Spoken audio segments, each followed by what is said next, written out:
Гумон телекомпаниясы ұсынады. Люк Бессонның фильмі.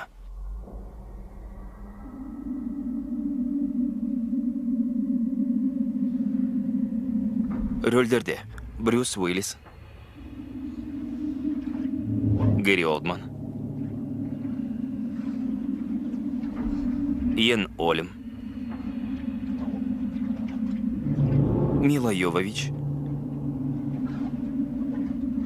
Крис Такер және Люк Перри.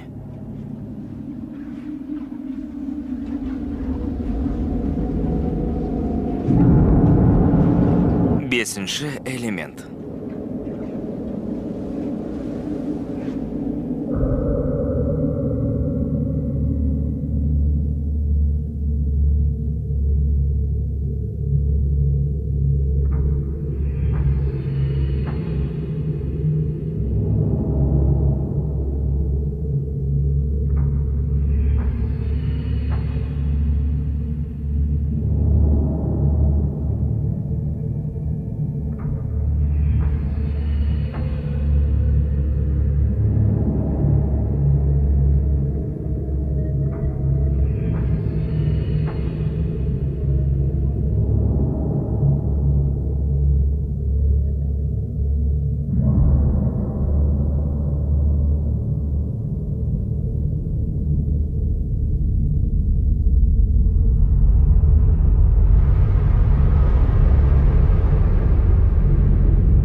Мысыр, 1914 жыл.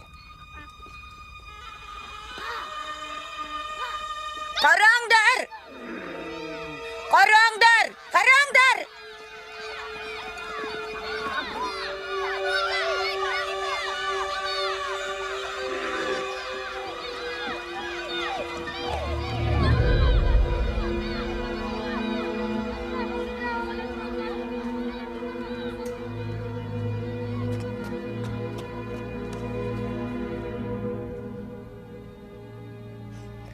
Азиз! Азиз!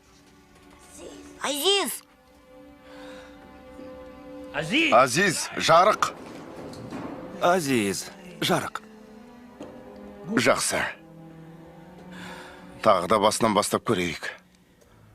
3 ғаламшар тұтылған кезде қара құрдымның есігі айқара ашылады. Сол кезде жер бетін зұлымдық жайлап аласапыран басталады. Мына жыланды көрдің бе, Билли? Зұлымдықтың белгісі. Жыланның бейнесін сал. Иә, салып қойдым. Құдды бір тірі дерсің. Ол жылан қай уақытта уын шашады? Мынау 5 болса, мынау 1.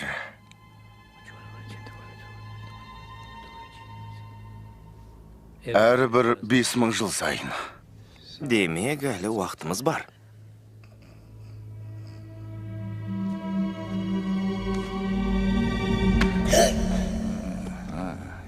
Сен оларға су әкелдің бе? Жарайсың. Өзім берем. Құдай жар болсын. Мына суретте тіршіліктің 4 элементін жинап жатқан адамдар бейнеленген. Су, от, жер, ауа. 5-шінің айналасында. 5-ші элемент. Құдай өзің кешіре көр. Ол тым көп біледі.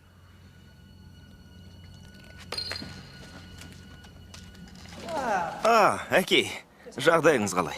Жақсы. Билли, шынаяқ бар ма? Әрине. Келгеніңіз мұндай жақсы болар ма? Адам айтса нанғысыз. Қараңыз, бұл тарихтағы ең ұлы жаңалық бар. Шөлдеген шығарсыз. Айя. Ішіңіз. Кешіріңіз. Тура бір шабуылдау жоспары дерсің. Мынау жақсылық, мынау зұлымдық. Ал мынау зұлымдыққа қарсы қару.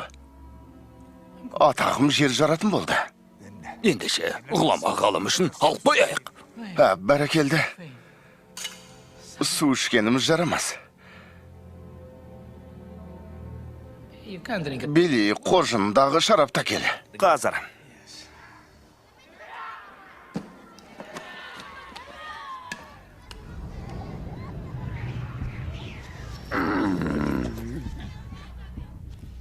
бір нәрсені түсіне алар емеспін. Бұл біздің дәуірден бұрын болды ма екен? Білмеймін.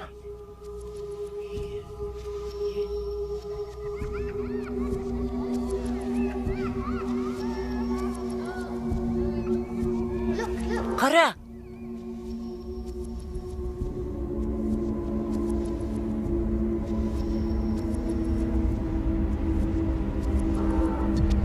Келді.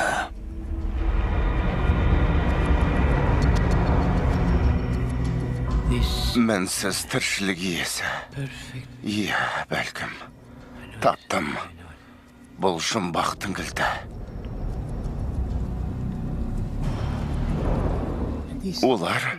Олар Құдайдан нұр тілеп тұр. Азиз жарық! Міне енді дұрыс болды.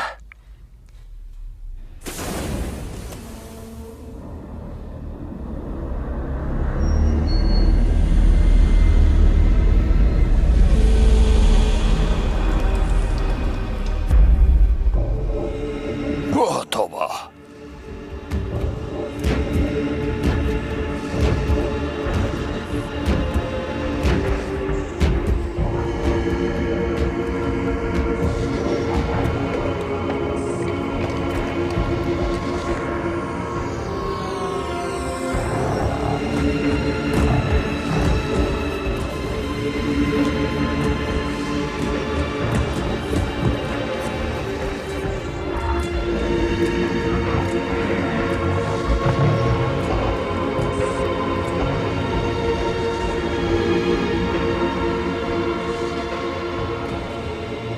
Уа, жаратқан, міне ғажап.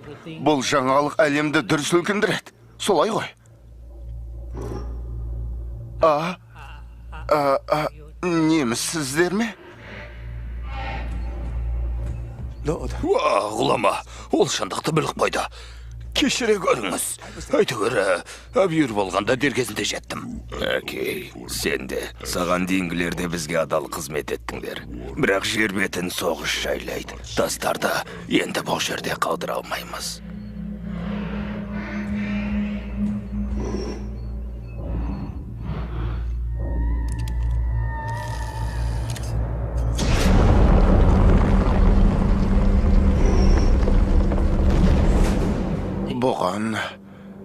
Бұған сену мүмкін емес.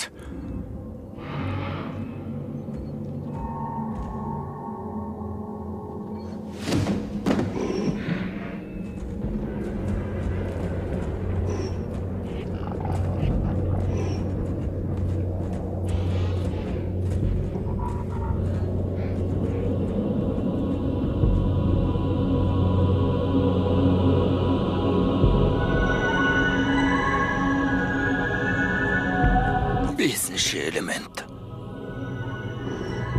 Тастарды жинаңдар.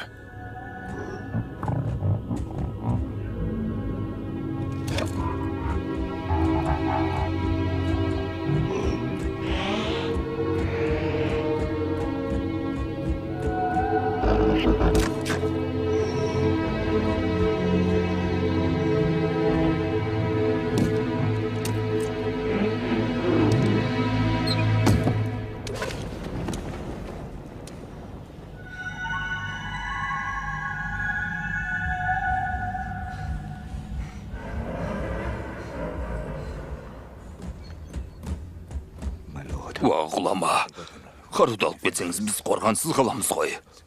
300 жылдан кейін жер бетіне зұлымдық келгенде біз қайтып келеміз.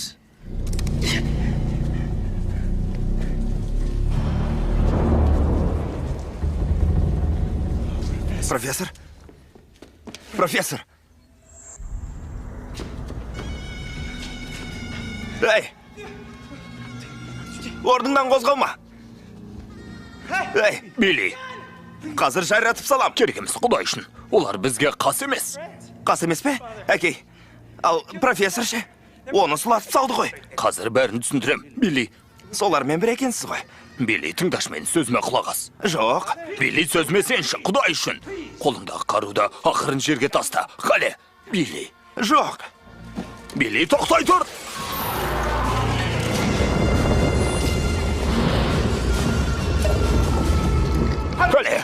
Қале тезірек! Қақпа қазір жабылады. Саған мынаны тапсырам. Біліміңді келесі дін қызметшісіне айна қатесіз жеткізетін бол. Аманатқа қиянат жасамайым. Дегенмен байқап көріңізші. Бәлкім үлгеріп қаларсыз. Уақыт емес, ең маңыздысы өмір.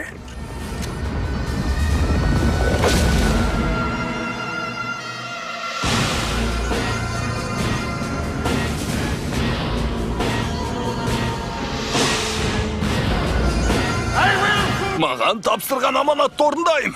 Оған қам жемеңіздер. Бар білетінімді айтып жеткізем. Айтқандарыңызды орындайым.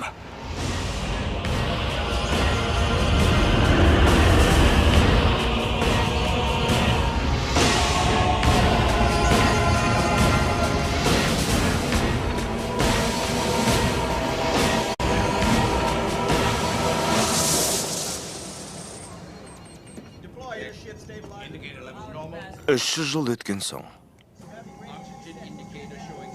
Деректер бар ма? Жоқ, мырза. Ал температурасы ше? Температура құрылғылары дұрыс көрсетпей тұр. Бірінде миллион градус болса, екіншісінде минус 5000 градус. Көрсетіңдер.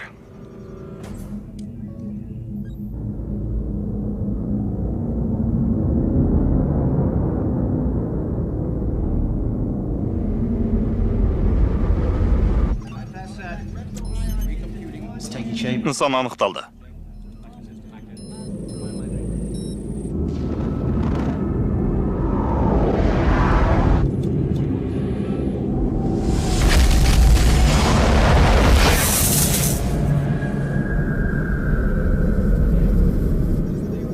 Зондты дайындаңдар. Ханымдар мен мырзалар, біріккен аймақтар президенті. Нью-Йорк, штаб-пәтер. Генерал Стадарт 30 секундтан соң байланысқа шығады.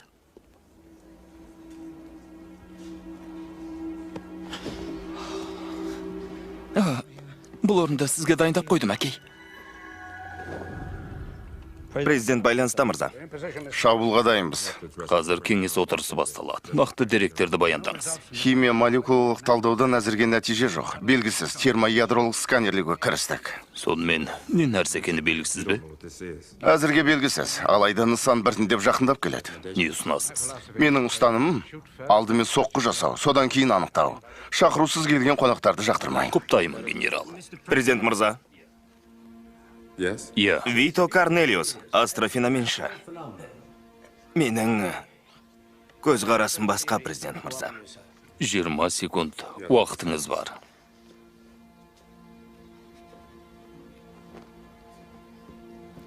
Елестетіп көріңізші. Бұл нысанды зерттеу мүмкін емес. Өйткені оны қош көрмейді. Ол тіршілік атаулының бәрін жояды. Өйткені ол зұлымдық. Сондықтан оның көзін құрту керек. Зұлымдықты ұятады, президент мырза. Шабуыл жасасаңыздар, оның күші еселене түседі. Зонд 5 секундтан соң нысанға жетеді. Көлемі 20%-ға ұлғайды. Теорияңыз қызықты екен, алайда оны талқылайтын уақыт жоқ. Уақыт маңызды емес, президент мырза. Ең маңыздысы өмір. Дұрыс айтасыз, біздің міндетіміз сол. 200 миллиард адамның өмірін сақтап қалуымыз керек. Генерал, шабуылды жалғастырыңыз. 120 ZR зымыран дайындаңдар. Нысанды көздеңдер. Нысанның беткі қабаты нығыздалды. Соққыны алдын ала сезетін сияқты. Яғни бұл нысанның санасы бар. Бұл бір жерге шоғырланған ғаламат сана түрі. Шабуылға дайын. Шабуылға дайынбыз. Зымырандар сақадай сай. Стадарт, Иә, мырза. күмәнданып отырмын. Ал мен сенімдімін, президент мырза.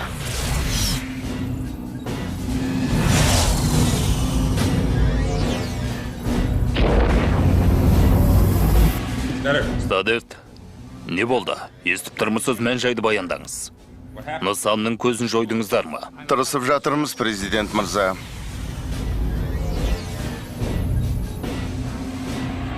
Ғаламшар диаметрі 2 есе үлкейді. Әуе кемесіне қарай қозғалып келеді.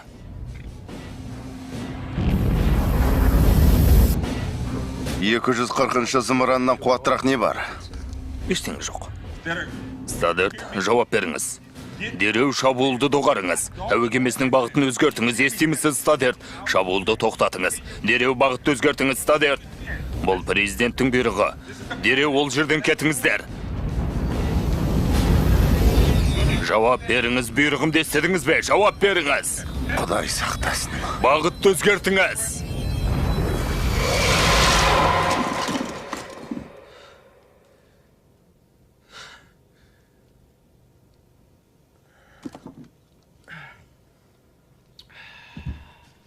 Оңтүстік Бруклин, Нью-Йорк.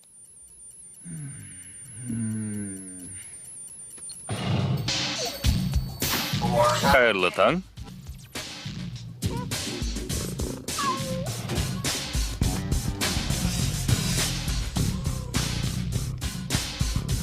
Тазалық сақтаңыз. Тырысып көрем. Тұратын уақыт болды.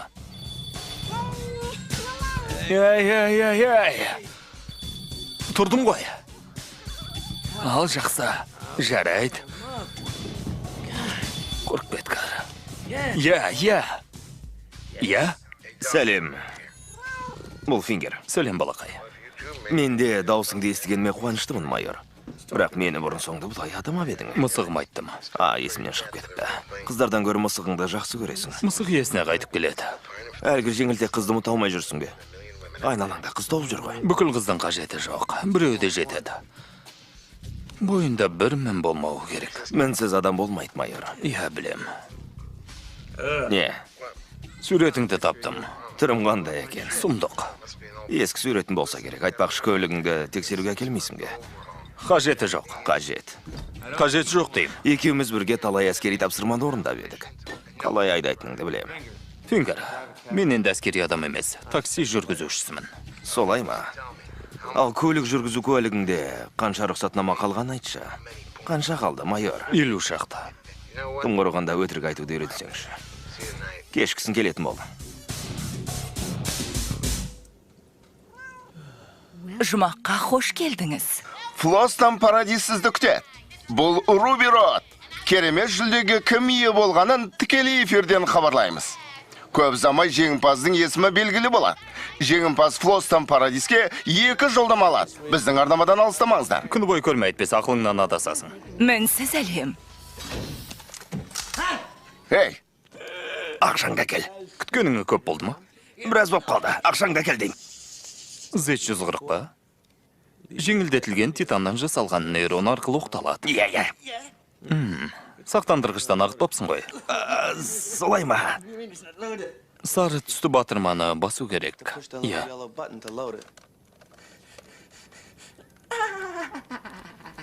Асыққа. Көмектесейін бе? Жарайды. Жақсы. Ақша кел.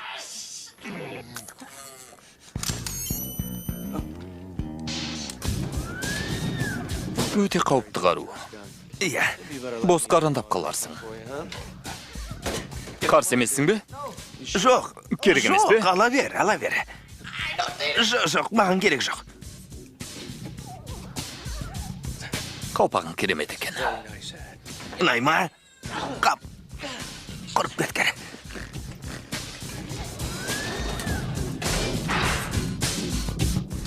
Жүргізу куәлігін салыңыз. Я, әрине, қазір. Әуе көлігіне қош келдіңіз, Даллас мырза. Қайырлы таң. Ұйқың қанды ма? Менің де. Ал жолға шығайық. Жанармай мөлшері жеткілікті. Жүргізу куәлігіңізде 5 рұқсатнама қалды. Я, есіме салғаныңа рахмет. Жолыңыз болсын. Қап.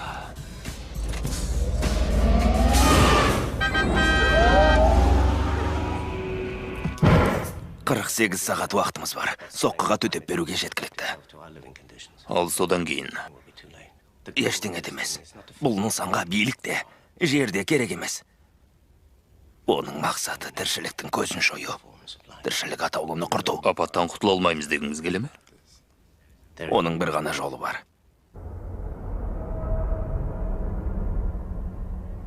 Мұнда шауанда зұлымдықты жеңетін бірден бір қару бар. 4 элементті 4 жағына, ал ортасына 5 элементті қою керек. Ол мінсіз, ұлы жауынгер. Адамзатты сақтап қалу үшін жаралған. Элементтердің бәрі бірге жаратылыс нұрын шашады. Әлемді жарық нұрға бөлеп өмір сыйлайды. Алайда 5 элементтің орнын зұлымдық басатын болса, Онда не болады? өмір өлімге айналады. Жарықтың орнын түнек басады. Мәңгіге. Президент мырза, мұнда шауанның әуе кемесі жақындық балды, қонуға рұқсат сұрайды.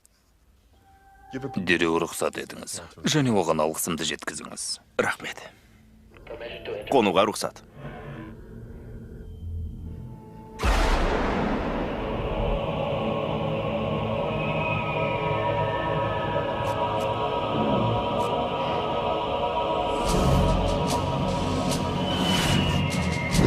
Атыңдар.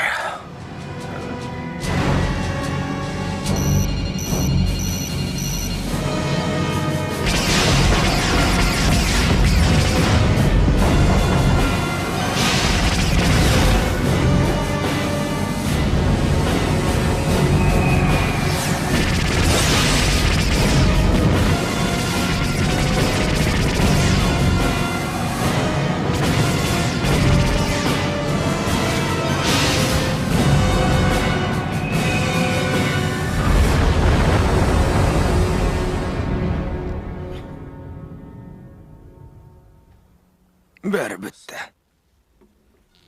Ақнат жерді шақырады.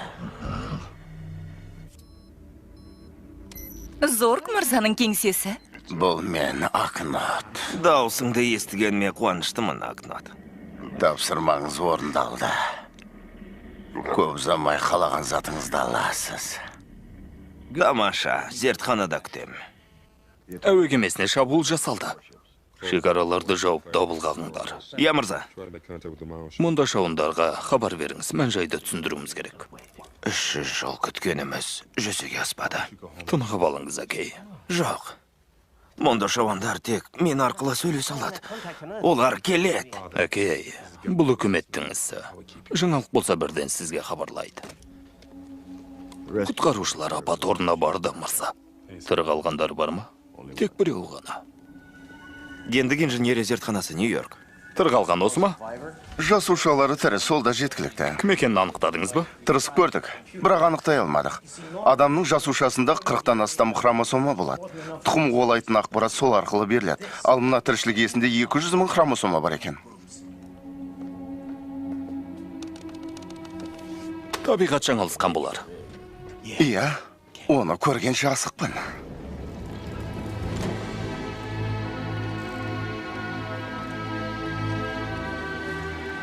Жақындаңыздар, мырзалар. Кешірім өтінем. Қане? Түсіндіріп өтейін, генерал. Мынау қарапайым адамның ДНК тізбегі. Сізде де, менде де барлық адамда осындай. Қараңыз.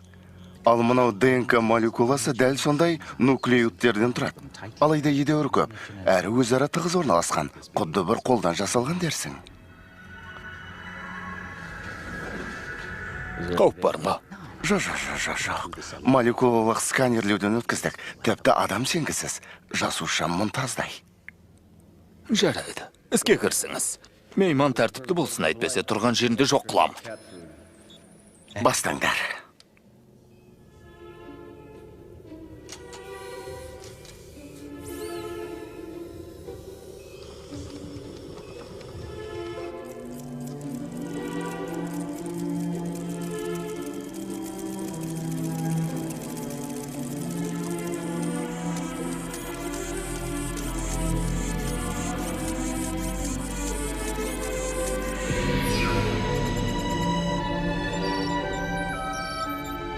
Ағза тіндерін қалпына келтіру.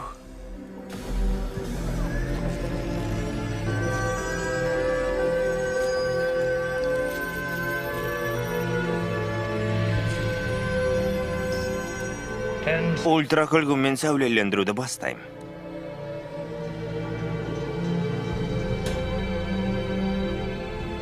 Бұл соңғы кезең. Ультра күлгінмен сәулелендіру ағзаның қорғаныс реакциясын оятады, яғни тері пайда болады. Адам сенгісіз.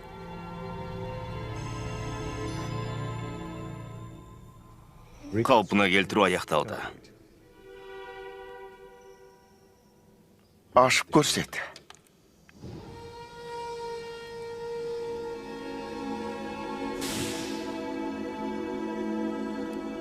Айттым ғой, ол мәнсіз.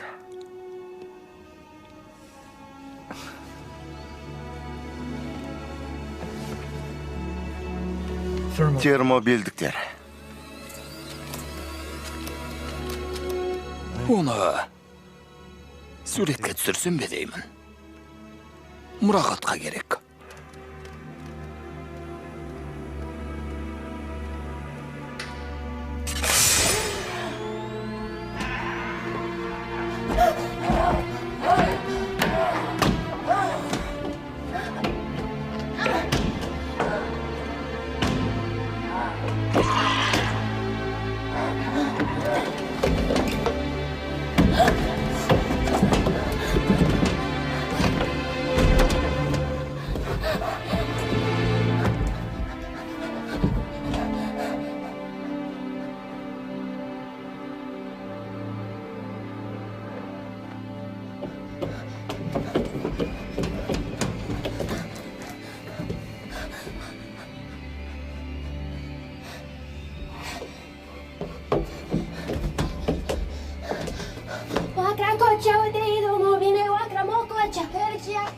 Не деп жатыр?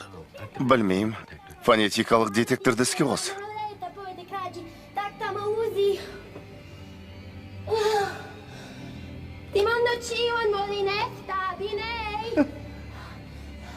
Шана мықты ма?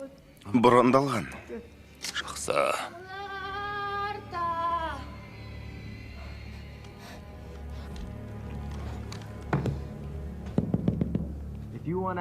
Сыртқа шыққың келе ме? Ендеше адамдардың тілінде сөйлеуді үйрен.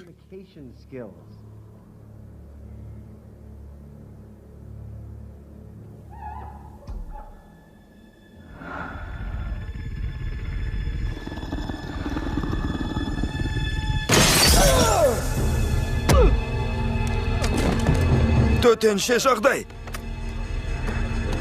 Есіктерді бекітіңдер.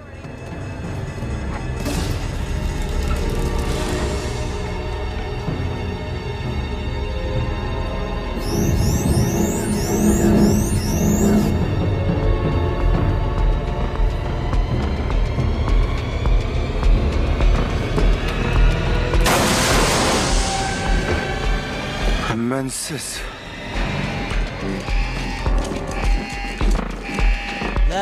18-ші қабат.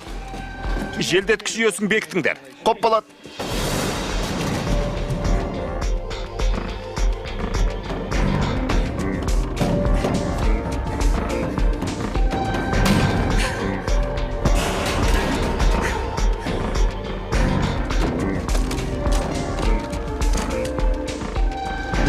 Мына жаққа.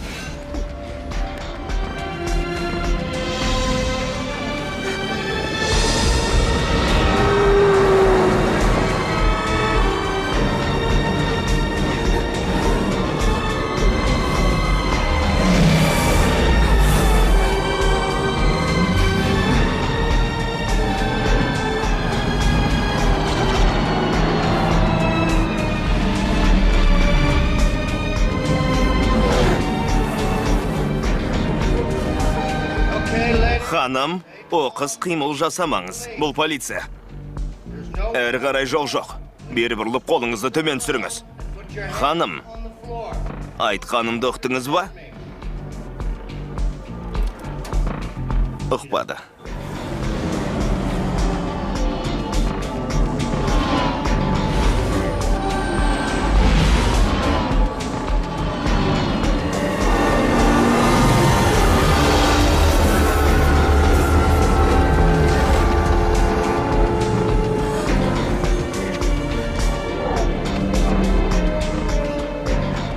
Әуе патрулін шақыру керек. Бұл полиция.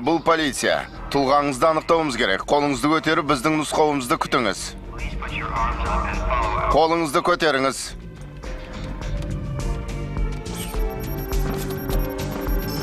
Тұлғаны анықтау режимі. Ақпарат жоқ. Ақпарат жоқ.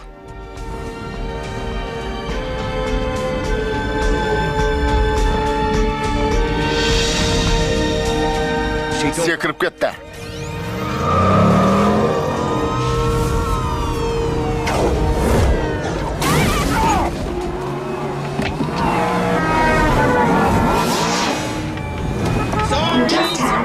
Көлік апатына түстіңіз. Я апатқа түскенді өзім де білем, ақымақ. Жүргізу куәлігіңізде бір ғана рұқсатнама қалды. Бірақ рұқсатнама қалды. Ей, абайла, жоқ.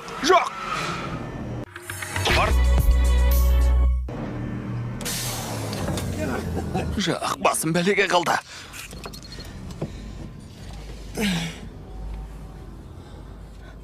Мұнда біреу бар ма?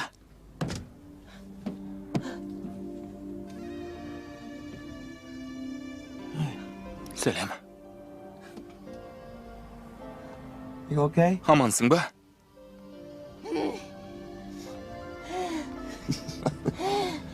Al gerek bolsa. Trakta satundi mondo ciwo in meta latta liguna. Ispero bena trasma fero giunda. Deno fergi hamas meta tutkid zid handla.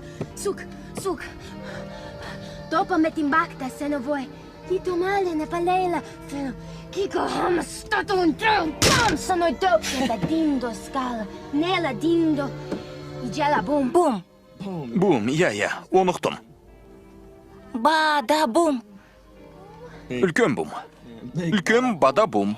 Үлкен. Үлкен бада бум. Үлкен бум. Я, үлкен бада бум. Бада бум. Я, үлкен. Үлкен бада бум. Аман қалғаның жақсы болды. Бұл полиция. Қолыңызды рөлге қойыңыз. Сіздің әуе көлігіңіздегі жолаушы заңсыз тұлға. Оны тұтқындауға тиіспіз. Көмегіңізге рахмет. Кешер, берілгенің дұрыс. Есікті аш. Айтқандарын орында. Кешер.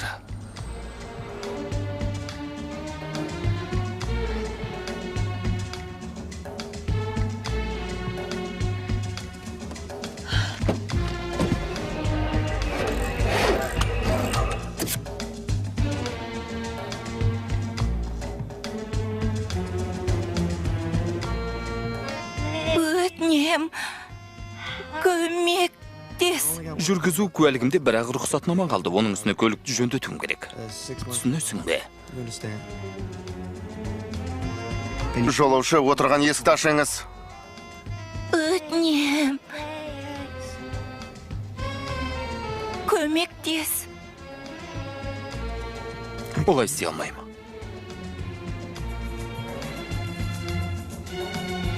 Қайталап айтам. Жолаушы отырған есікті ашыңыз. Я, қазір ашам.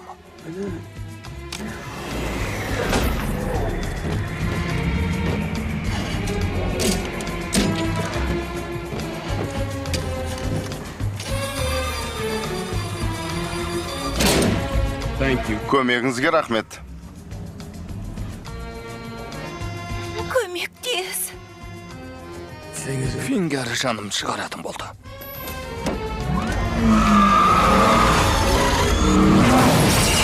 Ей! Қайда кеттің? Дабыл. Рұқсатнамаңыздан айырылдыңыз. Я, білем, өшіреніңді. Басымда титтей мый болсаш. Назар аударыңыз, 13-ші аймақта төтенше жағдай. 47-ші шығып барамыз. Алдымен түскі асымызды ішіп алайық. Астарыңыз дайын. Рахмет. Алдымен тойып тамақтанып алайық. Жұмыс қайда кетер дейсің? Көп рахмет. Оның үстіне шөлдеп тұрмын. Абайлаңыз! Бәлі. Жолымыз болды. 2 шақырымдай озып кеттік. Ұстай алмайтын шығар.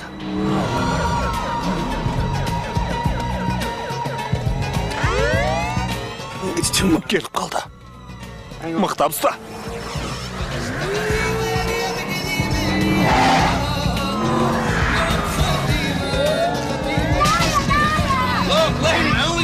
Бикеш, мен екі тілде ғана сөйлей алам. Бірі ана тілім болса, бірі балағат.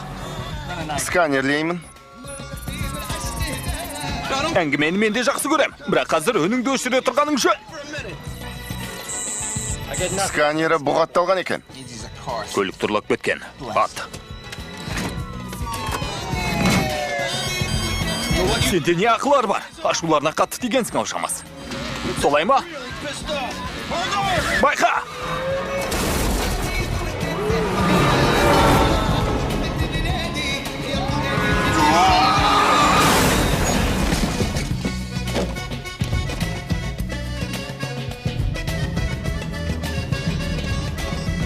Әзірге аманбыз.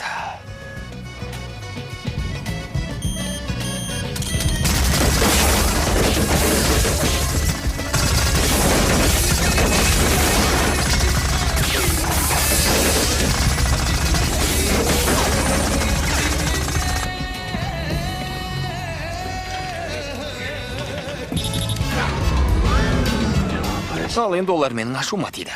Қазір көрсетем бәлем. Қазір.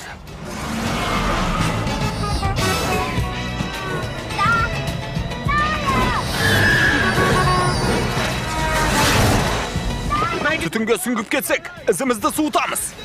Бәлкім.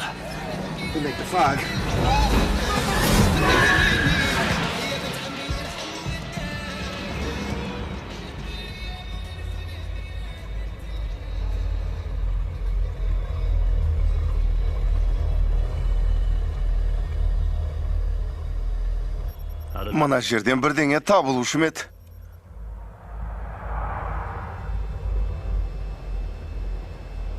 Тынышталғанша қарсы болмасаң осында күте тұрайық.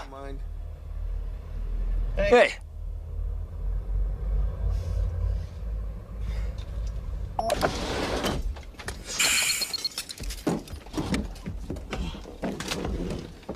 Қап.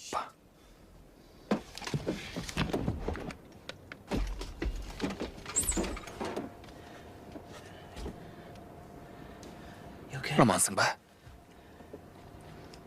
Дін қызметкері. Дін қызметкер емес. Дәрігер керек. Вито Корнелиус. Кім? Дін қызметкері. Иә, Дін қызметкері керек еді. неке қию үшін төменгі қабатқа барыңыз, құттықтаймын. Ол менің қалыңдығым емес. Вито Корнелиус деген дін қызметшісін іздеп жүр. Анықтамада осы мекенжай көрсетілген. Иә, дұрыс. Алайда мен оны танымаймын. Оны ешкім танымайды. Тіпті полицияда да ақпарат жоқ. Тек қолында бір таңба бар. Таңба дейсіз бе?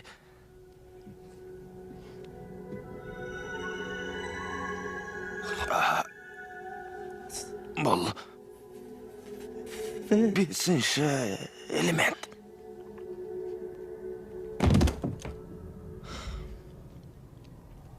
Фингер жонымнан таспа тілетін шығар. Ей! Ояныңыз. Сіз кімсіз? Мұна қызды алып келгенмін, ұмыттыңыз ба? Әне жатыр. Көлігімде тесік барды. Түсініксіз тілде бірдеңелерді айтты. Олай демеңіз. Бұл ғажайып тіл. Өте ерте пайда болған. Солай ақ болсын. Бұл тіл әлемнен бұрын пайда болған.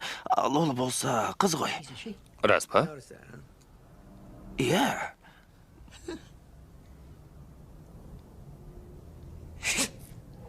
Бұл ғажайып қой. Аман қалғанын айтасыз ба? Бөгелуге болмайды. Оны ұйқысынан оятыңыз. Бірақ абайлаңыз. Бұл қыз адамзатқа тапсырылған аманат. Ол мінсіз. Мінсіз. Мінсіз.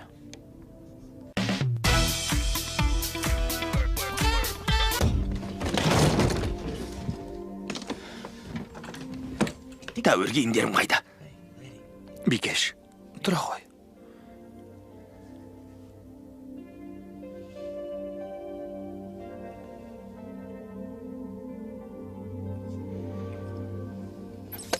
Сенікі жөн, мұным дұрыс болмады. Рұқсатсыз сүймеуім керек еді. Ояту үшін істегенім. Дұрыс айтасың. Иә, әуе көлігі есіңде ме? Есіңде бар ма? Бадабум. Бадабум. Үлкен бадабум. Бум.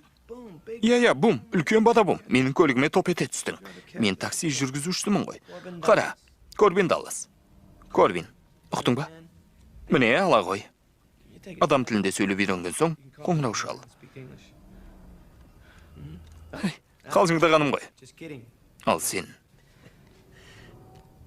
Есімің кім? Атың кім, атың? Сенің. Корбин? Лилюминай, ликарариба, ламина, еча, егбат, десебат. Жақсы. Осының бәрі сенің атың ба? Ал қысқаша атың бар ма? Миколайсыз қысқа атың бар ма? Қысқаша. Қысқа. Лилу. Лилу. Корбин. Лилу. Корбин.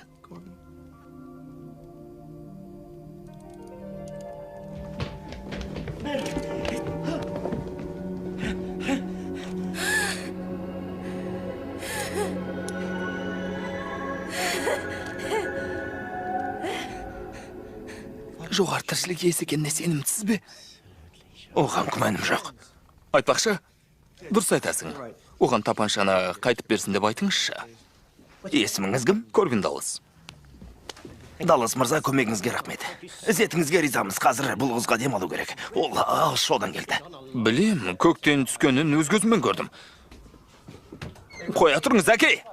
Ол маған бірдеңе деді, бірақ мен түк түсінбедім. Рас айтам, эктогамат деген нені білдіреді? Алдымен рұқсат сұрауын керек еді дегенді білдіреді. Өзім де біліп ем.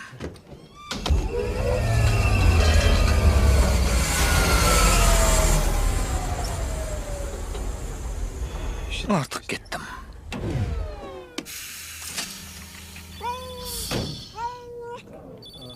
Қап, кешірші. Тамағыңды беруді ұмытып кетіппін ғой. Тай тағамына қалай қарайсың? Я, қазір. Не болды? Әй, сені күні бойы күттім ғой. Фингер. Көлік қайда? Көлік орнында, бәр жақсы. Жақсы дейсің бе? Шыныңды айт, Даллас. Даусыңнан бір былықты сезіп тұрмын. Фингер досыңнан ештеңе жасырмай-ақ қой. Не болды, әлемді құтқарып жүрсің бе? Тыңдаш. Көлікті соққансың ау шамасы. Дәл таптың ба? Фингер, саған бара жатқан жолда бір жолаушыны кездестіріп қалдым.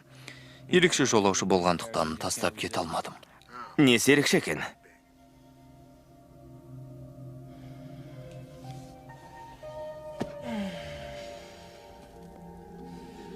Бойы бірде жетпіс. Көздері көк. Аяқтары оқтай түзу, ұп-ұзын. Бір сөзбен айтқанда, бойында бір мін жоқ. Түсінікті. Тым құрығанда мінсіз жаның есімін сұрамадың ба? Сұрадым. Лилу.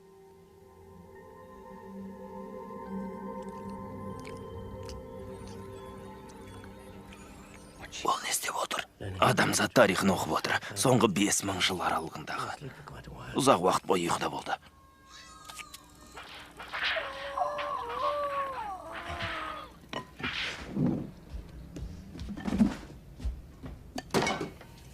Оған оңай емес екен түсінем, алайда уақытты қыз. Иә, дұрыс айтасың. Тауық еті. Жақсы. Қане, бері кел. Тауық еті. Мазаңызды алғаным үшін кешірім өтінем, бірақ тастар салынған шабадан қайда? Білесіз бе? Шабадан. Ұрлап кетті ме? Құдай сақтасын. Жаз. Теңіздік.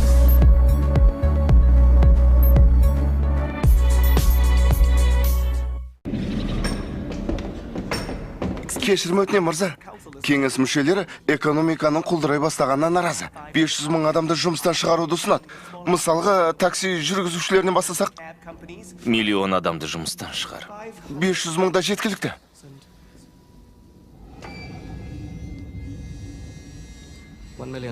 Жақсы, 1 миллион адам ұқты, мырза. Мазаңызды алғаным үшін кешіріңіз.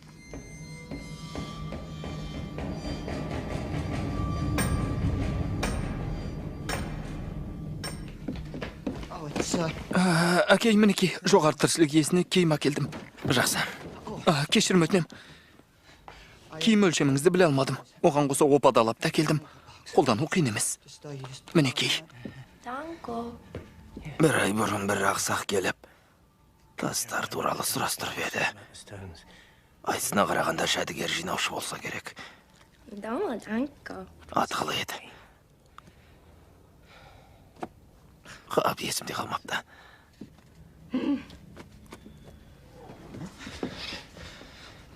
Ол шынымен мінсіз білем. Cornelius, except Kiba. Mimane taba umdalat. Ол не деді? Тастардың қайда екенін біледі екен. Жарайсың, Акнот. Тоқымын тұздай құртыпсың. Акнот бұл сенсің бе? Түрің не болып кеткен? Мүлде жараспайды. Көзбен көрсетпе. Енді дұрыс болды. Өстірінген ұялғаның жарамас. Жауынгер емессіңдер ме? Соны мақтан тұтыңдар. Билік басындағылар сендерге тыйым салса не бапты? Құрыш, қайнауда шынығат демейме? Көп замай өшімізді аламыз. Мінекей, Зетев бір. Өзі жеп жеңіл, қолға қонымды. Алып жүрген қайлы. 4 бөліктен тұрат рентгенмен тексергенде көрінбейді. Өте қуатты қару. Титаннан жасалған. Бір оқтағанда 3000 оқ сияды. Әрі зорықтың құпия тетігімен жабдықталған. Атамыз. Келесі атқан оқтардың бәрі сол нысанаға барып тиеді.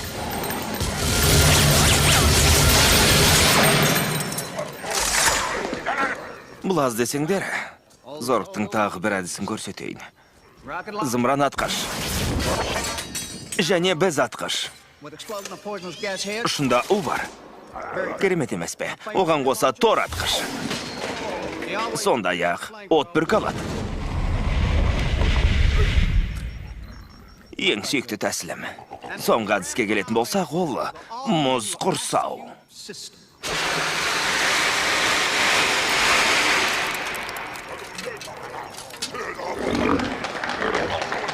Төрт жәшік қару дайын тұр. Ал, Акнот. Тапсырмамды орындадың ба? Иә.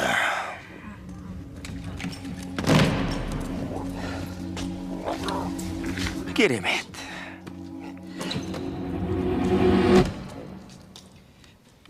Бер қараңдар. Мұнда сандық бос қой. Бос дегеніз. Бос, дымда жоқ. Бұл сандық бос болмауы тиіс. Мұны кім түсіндіреді? Сақтаушылар тастарды өздері сенетін жаққа тапсырған. Ол басқа жолмен барған. Онымен қонақ үйде кездесуім керек.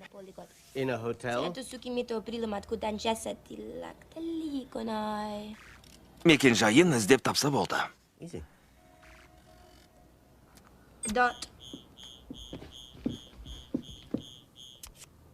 Бұл Флостон деп аталатын ғаламшар. Періште шоу жұлдызына кіреді. Аман қалатын болдық. Төк түсінбеймін. Сандыға келуді тапсырғансың, айтқаныңды орындадық. Сандықта 4 тас болу керек. Қайда олар? 1 емес, 2 емес, 3 емес, 4 тас. Ұқтың ба? Шаң басқан бос сандыққа. Біз саудагер емес, жауынгерміз. Өздерің санау білесіңдер ме? Түк қиындығы жоқ. Саусақтарыма қара. 4 тас, 4 жәшік қару. Тас жоқ болса, қару да жоқ. Бәрін жинаңдар, кетеміз. Біз басымызда қатерге тіктік. Сонымен өтем ақысын талап етем. Өзің саудагер екенсің. Достығымыздың нышан ретінде бір жәшігін беріңдер. Мұны арам тамақтар қанымды ішті ғой. Өздері әдептен жұрдай. Абырой үшін күресем деп қояды. Абыройдың не қажеті бар? Одан да жендет жақсы. Не істеу керектігін біледі. Салқынғанды тәжірибесі мол. Зетев бір қаруын қолға алған бетте қызыл түсті батырма не үшін деп сұрайтын еді.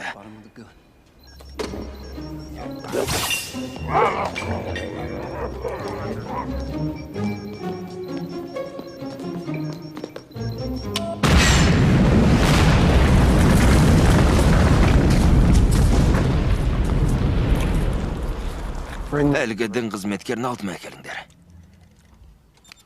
Флостон Парадис туралы қажетті ақпараттың бәрі бар. Мынау қонақ үйдің жобасы. Тамаша, жарайсың. Енді ол жерге қалай баратынымызды ойластыру керек. Оңай бола қоймас, ертең Флостонда қайырымдылық кеш өтеді. Бірде-бір орын жоқ, оның үстіне қонақ үйді кірпік қақпай күзететін болады. Бармыз.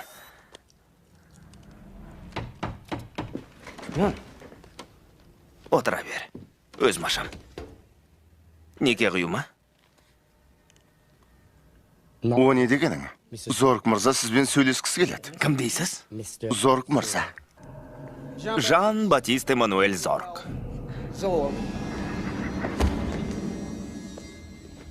Сізбен қайта жолыққаныма қуаныштымын. Есіме түсті. Жәдігер жинаушымын деп едіңіз ғой. Солай ғой. Есте сақтау қабілетіңіз жақсы екен. Оның көмегі тиіп қалар. Тастар қайда? Білмеймін. Білсем де сізде жауыз қайтпас едім. Неге? Менің қай жерім ұнамайды? Мен адамзатты сақтап қалғым келеді, ал сіздің мақсатыңыз мүлде бөлек. Әкей, сіз қателесесіз. Түсіндіруге рұқсат етіңіз. Сіздің айтып тұрған өміріңіз қирату мен күйреуге тікелей байланысты. Мысалға, мына шынын алайық. Міне, ол үстелдің үстінде тұр. Еш қозғалыссыз, қызықсыз. Ал егер оны сындырсақ не болады? Қараңызшы, бәрі жұмысқа кірісіп кетті. Өздерінің пайдалы екенін дәлелдегісі келеді. Құдды бір балет дерсің. Ал енді оларды ойлап тапқан адамдар жайлы ойлап көріңіз.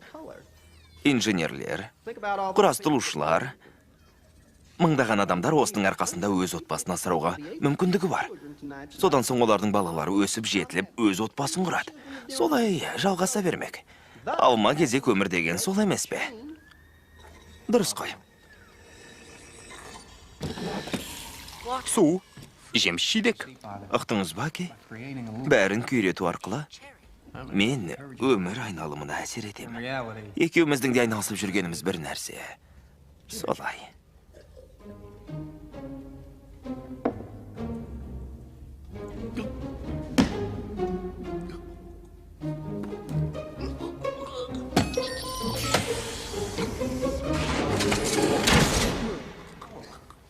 Арқаңыздан қағатын робот қайда? Не болмаса инженер. Бәлкім солардың балалары көмектесетін шығар.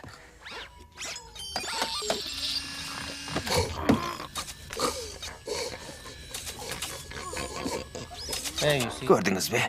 Билігіңіздің көктейін құны жоқ. Түнектен құралған патшалығыңыз кішкентай ғана шие дәннің кесірінен күйреп жоқ болады. Өкінішті.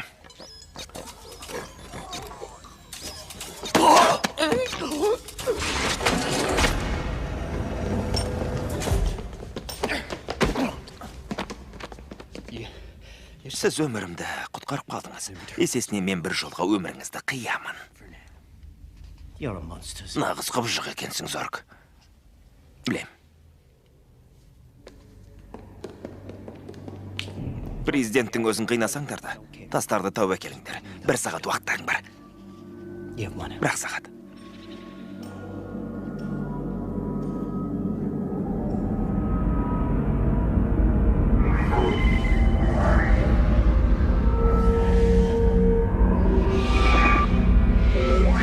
Ғарыштағы байланыс серіктерінің бәрін істен шығарып тастады. Байланыс серіктерінде не ақысы бар? Қазір анықтаймыз, президент мырза.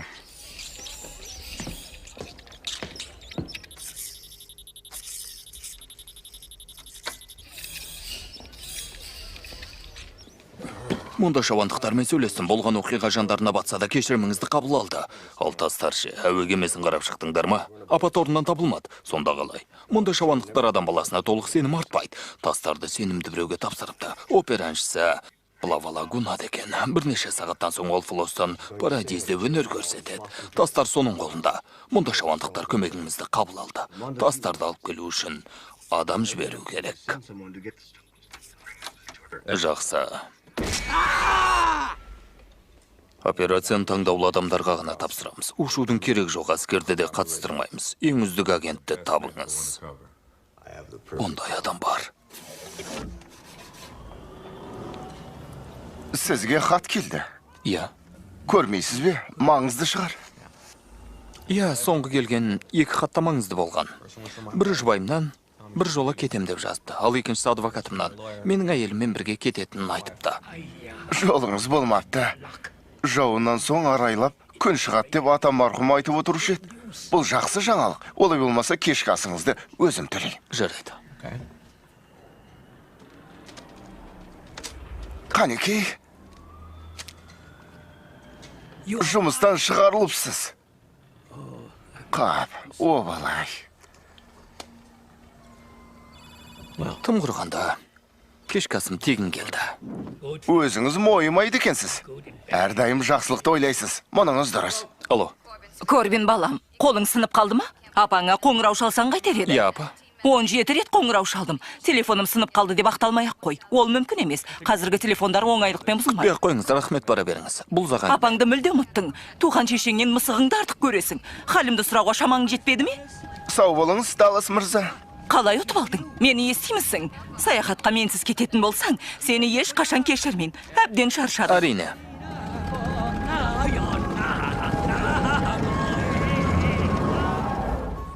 Корбин, мен әбден шаршадым. Демалысқа мені ертіп апаратын бол. Апа, не деп отырсыз? Жалынғаным керек боп тұр ма? Маған тек дұрыстап түсіндіргеніңіз керек. Үйге жаңа ғана кірдім, жол апатына ұшырадым. Жұмысымнан айырылдым, түрмеге түсе жаздадым. Жағдайымды сұрағаныңызға рахмет, апа. Ал енді не жайында айтып тұрғаныңызды түсіндіріңіз. Өтінем сізден. Дұрыстап түсіндіріңізші. Флостон Парадизге 2 адамға 10 күндік жолдама ұтып алғаныңды білмейсің бе? Әлде мені ертіп апармасы үшін айтып тұрсың ба? Жолдама ұтып алсам білер едім. Хабарландыру келетін еді.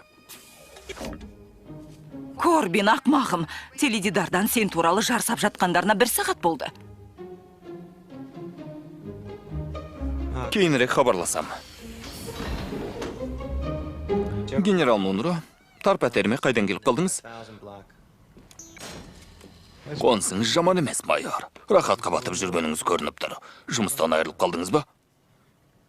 Естідіңіз бе? Уайымдамаңыз, басқа жұмыс табылар. Сізге бір жұмыс ұсынуға келдім. Құпия тапсырманы орындауға бұйрық берілді. Қандай тапсырма? Әлемді қорғау. Флостон Парадизге барасыз. Лава лагунадан тастарды алып, құпия түрде жер шарына жеткізесіз. Сұрағыңыз бар ма? Иә, сұрағым бар. Неге мен? Қызметтен кеткеніме жарты жыл болды емес пе? Оған 3 себеп бар. Біріншісі, таңдаулы арнайы жасақтың жауынгері болғандықтан бұл тапсырманы орындауға қажетті дайындығыңыз бар. Екіншіден, арнайы жасақтың құрамындағы басқа жауынгерлерге қарағанда марапаттарыңыз көп. Ал үшіншіден, жасақ құрамынан тірі қалғансыз ғана. Бүгінгі осы жаңалықты жетер. Сізге хат келіпті, маңызды шығар. Флостон Парадизге 2 адамға арналған жолдама ұтып алыпсыз. Міне жолдама. Сіздер ұйымдастырдыңыздар ма? Иә, құттықтаймын. Елдің бәрі естіді. Мұның несі құпия? Ешкімнің ойына келмейді. Майор Айсборг жұбайыңыз ретінде сізбен бірге барады. Ендеше бармайым. Неге?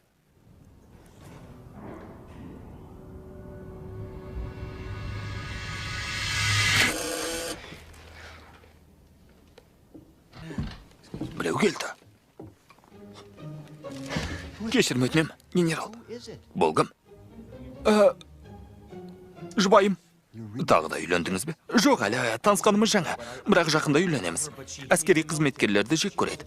Алдыңғы некем әскери қызметінің кесірінен бұзылғанын ол жақсы біледі. Сіздерді көріп қойса жаным шығарады. Сабыр етіңіз, майор. Дереу жасырыныңыздар өтінем. Мұнда жасырынатын жерде жоқ қой. Майор, қалжыңдауға уақыт жоқ. Бірер минутқа ғана. Өтінем. Көмектеріңіз аудай қажет. Қане кіріңіз, тезірек болыңыз. Майор, жаналқымнан алмаңыз. Кіріңіз деймін. Үшеуміз бірдей сыймаймыз. Сыйғанда қандай, кіріңіз, қане. Жоқ.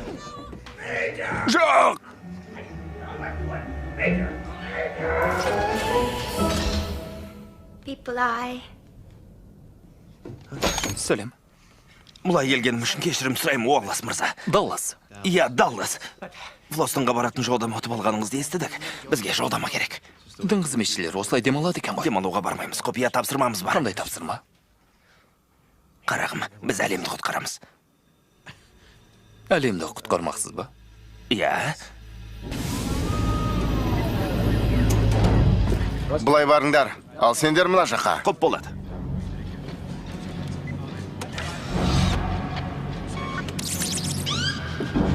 Полиция, тексеріс жүргіземіз. Тыныштық сақтауларыңызды сұраймыз. Бергел, тез, кір. Қаздар шығар балам, ойындама, ештеңеге тиіспе. Тексеріс жүргіземіз. Тыныштық сақтауларыңызды өтінеміз. Полиция қауіпсіздіктеріңізді қамтамасыз етеді. Қолдарыңызды сары дөңгелектердің үстіне қойыңыздар. Өтінем. Не істеп жатырсыз? Әлемді құтқаруыңыз үшін сізді құтқарғым келеді. Бірақ мен... Мына пәтер, бірақ аты жазылмаған. Тексерек.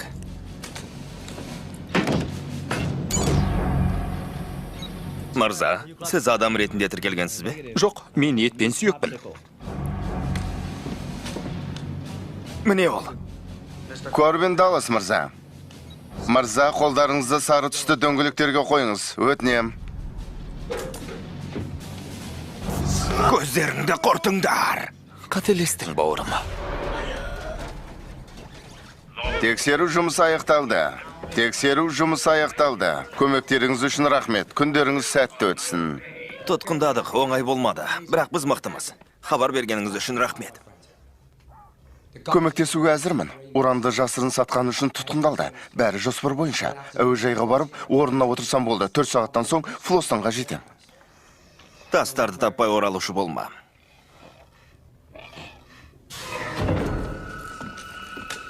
Бірінші қабатқа түсеміз.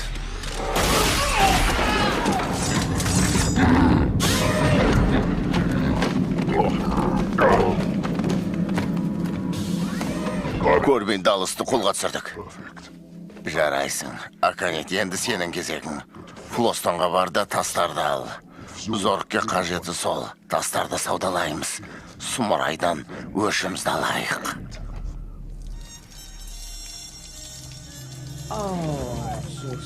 Кешірім өтінем. Автоматты су бүріккіш әлі ұмытып кетіппін. Ішінде біреу болса, су өздігінен шашылады.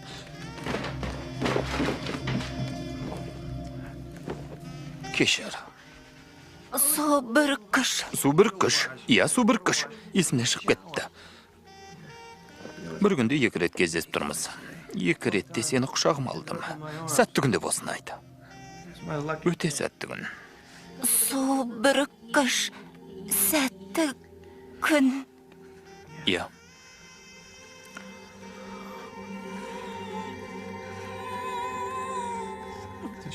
Бірден естідің бе? Корнелиус.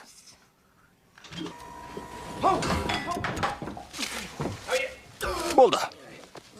Су бүріккіш. Кешірім өтінем. Тимеңіз маған. Кешіріңіз. Кофе ішесіз бе? Су бүріккіш. Кофе әзірлеудің шебер емеспін. Сіз кофе ішкенді ұнатасыз ба? Құдай өзің сақтай көрі. Я білем. Басқа малым қалмады.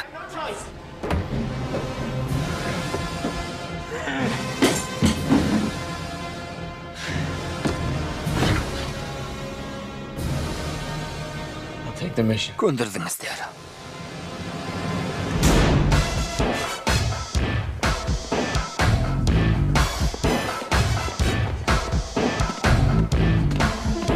Ханымдар мен мырзалар, назар аударыңыздар. Әкелдің бе? Иә. Бері жүр. Лилу Даллас. Мультипас. Корбин Дэвид Даллас. Жоқ, күйеуіңіз болуға мен тым кәрімін. Ал Дэвид мықты жігіт. Сізді қорғай алады. Жолдарың болсын. Плава лагунада тауып, тастарды алып келіңіз. Ғибадатханада күтем. Ал жақсы. Жарайды. Флостон Парадизге жүретін әуе кемесіне отырғызу аяқталып қалды. Флостон Парадизге баратын жолаушылар, тездетіңіздер. Кешіріңіз. Міне билеттер.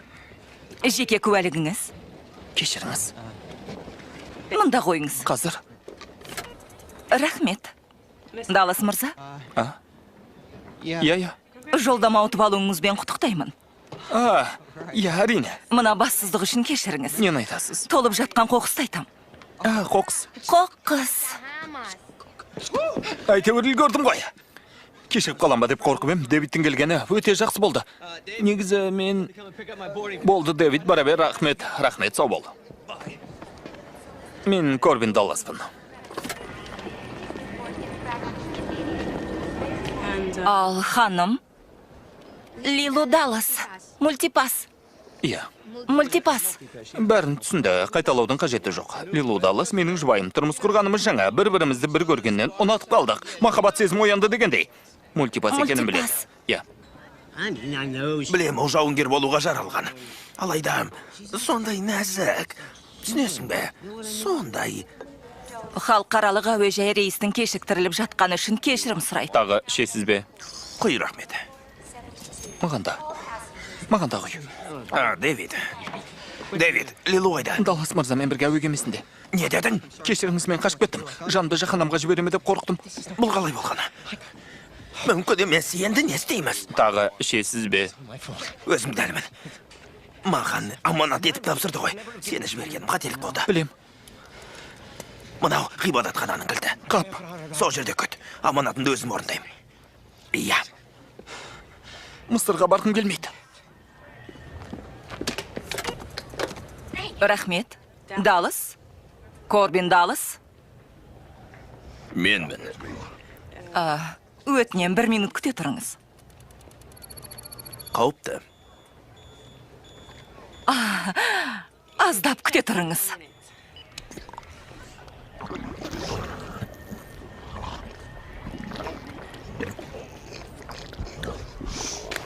Қазір келеміз.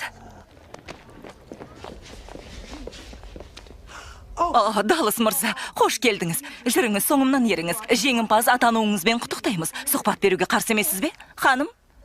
Мультипас. Флостон Парадизге баратын әуе кемесіне отырғызу аяқталды. Бірінші жоспар жүзеге аспады. Екіншісіне көшеміз. Оқтым. Бұлар бөгде адамдар, қошаңдар.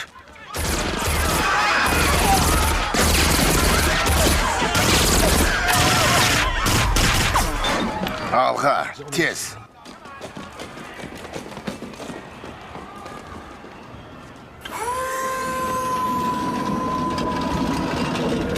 Қауіпті.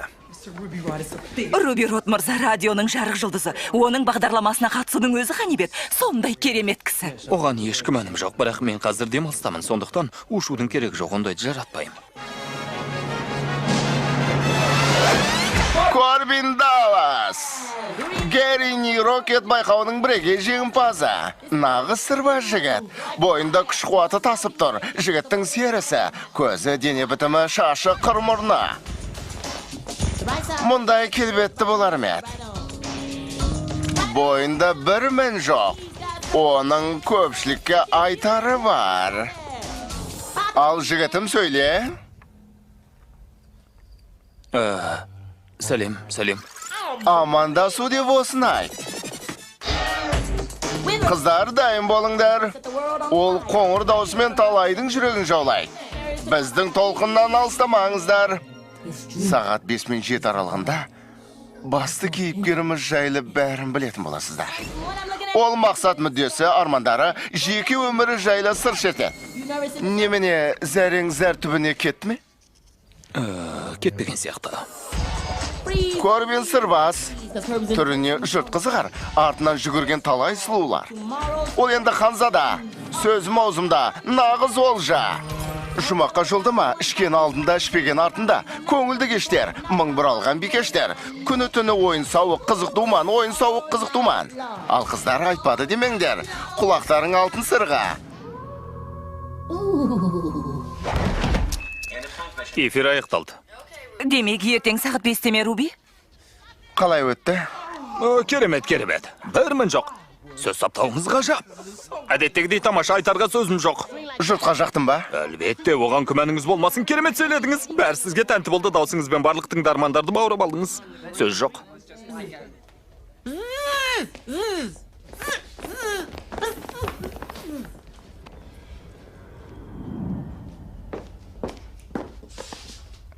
Корбин ау, мұның не сенің? Бұлай болмайды. Елді селт еткізер жалынды сөздерің қайда? Ертең әңгіменің көкесін көрсет. Сағат 5-тен 7-ге дейін аузың тыным таппай сөйлейтін болсын. Екі сөзің басын құрай алмай тұруы ма? Келістік бе? Саған бір нәрсе Келістік, жауап берсеңші. Сайқы мазақ болатын жайым жоқ. Сондықтан ертең 5-тен 7-ге дейін өзің сайрайтын боласың. Ұқтың ба? Оқтам. Далыс? Корбин Далыс? Дәл өзі. Өкінішке қарай тізімде бір ғана Корбин Далыс бар. Оның әуе кемесіне отырған әлде қашан.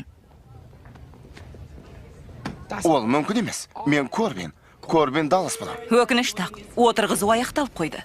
Ей, тоқтай тұр. Қайда кеттің? Ей! Басшыларыңды шақырыңдар. Бұлай болмайды. Қауіпсіздік қызметі. Бұл оқу жаттығу дабылы емес. Қолыңызды сары дөңгелектердің үстіне қойыңыз. Жақсы, кешіріңіз. Бір түсінбестік болса керек. Ұшқанда зерікпес үшін, әуе серіктер әрбір жеке ұяшықта жасанды ұйқы режимін іске қосады. Рахмет. Сәлем. Біздің тілімізде сөйлейтін болғансың ба? Иә, меңгеріп жатырмын. Жақсы. Лилу, демала алмайтын түрім бар, маған аса маңызды тапсырма жүктелген. Басшыларым әзілдегенді ұнатпайды. Саған қол ұшын созбасам, жағдайың мүшкіл болар еді. Не айтып тұрғанымды түсіндің бе? Түсіндің бе деймін? Иә, сен жаман емессің. Мен 5-ші элементпін. Мінсізбін. Сені қауіп қатерден құтқарам. Ұйықтайық. Sweet dreams. Қайырлы түн. Бірінші салондағылардың бәрі қалың ұйқыға кетті, капитан. Рахмет. Шассидің жанынан органиктер табылды. Жер естіп тұрсыз ба? Оқтым, тіреулерді әкеліңдер. Қазір от шашу болады, жігіттер. От шашу. Паразиттердің көзін құртамыз. Я. Өнерлеріңді көрсетіңдер, жігіттер, қане. Тамаша. Қане, тағы бір рет.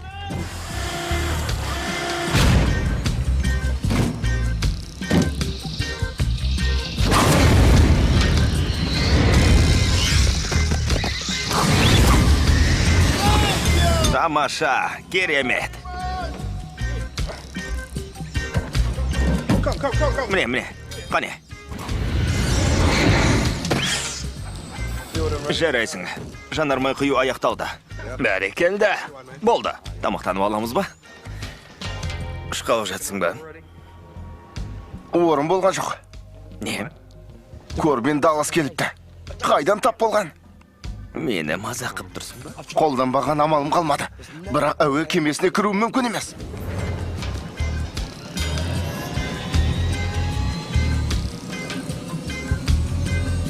Бәрі қалыпты. Жақсы. Ұшуға дайынсыз ба? Қанаттар, Қалыпты. экран, Дайын. қуат күші. 10 секунд.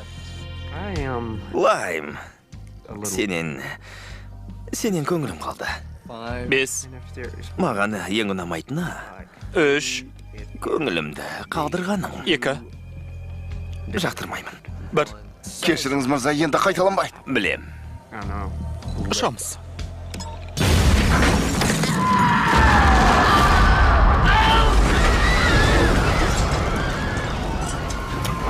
Шасси жиналды. Жарық режимін іске қосам.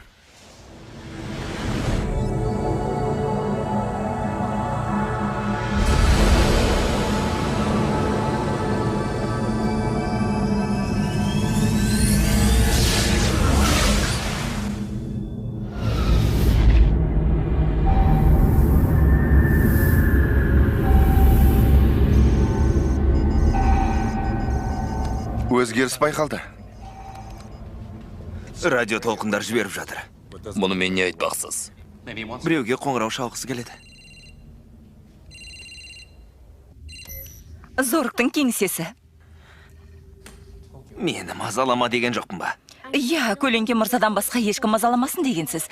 Міне, Көлеңке мырзаның өзі сізбен сөйлескісі келеді.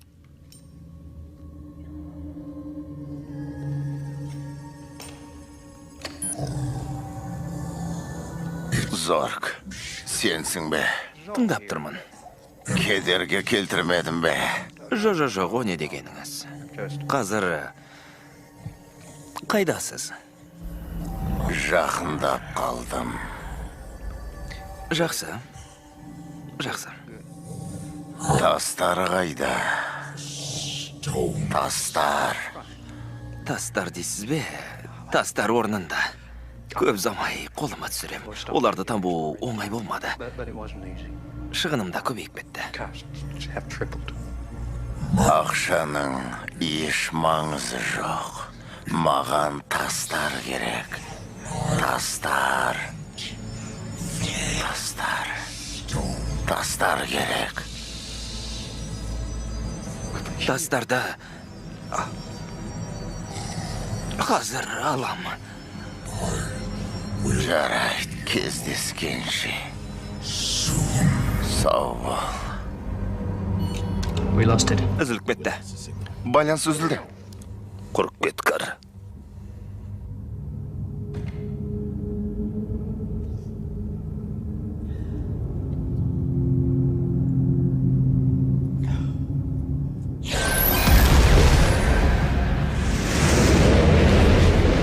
Ханымдар мен мырзалар, біз Флостон Парадизге қонуға дайындаламыз.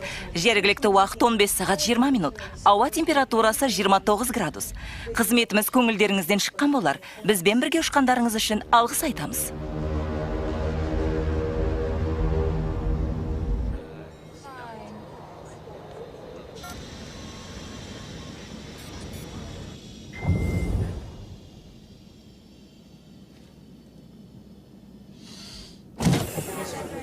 Ханымдар мен мырзалар, жұмаққа қош келдіңіздер. Қош келдіңіздер.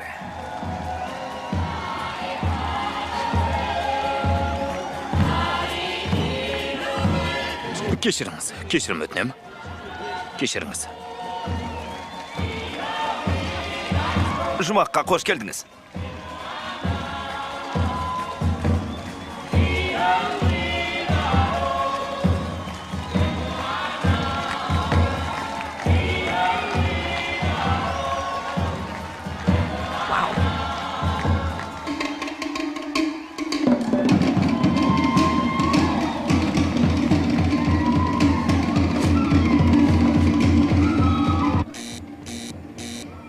Желдету жүйесінде бөгде зат бар.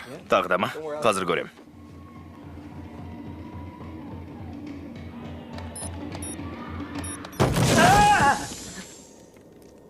Жеттік пе? Иә. Жақсы. Барлығы 12 хауыз бар. Оның екеуі шатырда. Екінші қабаттан 10-шы қабатқа дейін мейрамханалар орналасқан. Флостон ғаламшарында 400-ден астам жағажай бар. Кешкі 5-ке дейін суға түсуге болады. Содан соң әсем көріністі тамашалау үшін әуе кемесі жоғары көтеріледі. Лава лагуна осында ма? Әлі келген жоқ. Билеттер бар ма? Әндерін сүйіп тыңдайтын едім. Сізге арналған шақырту қағазы бар. Бірінші қатарда Руби Роттың жанында.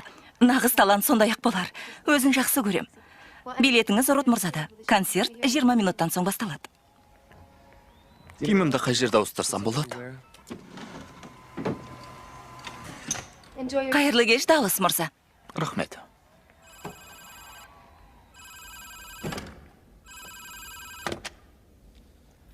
Алло. Сені балам деуге арланам. Бүйткенше тумағаның дұрыс еді. 9 ай, 9 күн толғатып дүниеге әкелдім. Сондағы айтқан алғысың осы ма? Сенен гөрі робот мейірімді. Кешіреді екен деме.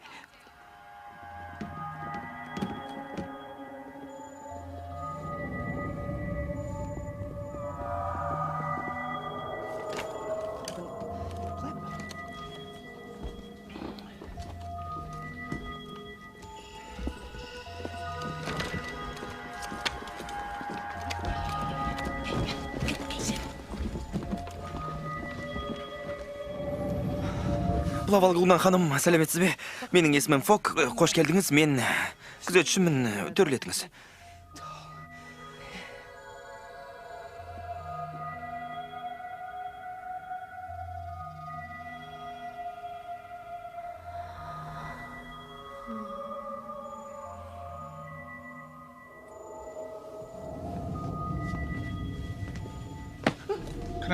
Сізге айтарым бар. Әрине. Есіміңіз кім? Фок? Лава Лагуна ханым осында келгеніңіз үшін алғыс айтады. Концерттен соң келіскен затты сізге береді. Күтіңіз. Дәл қазір радио ғарышта тыңдап отырсыздар. Қазір сағат кешкі 5. Бағытты 108-ге бұрыңдар. Қып болады. Бағытта 108-ге бар. Бор. Ал енді Руби Род пен Флостон Парадизге жолдама ұтып алған жеңімпаз Корбин Даллсты қарсы алыңыздар.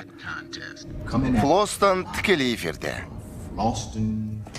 Парадиз! Алдағы 2 сағатта сіздермен бірге болатын мен Руби Род және жолы болғыш Корбин.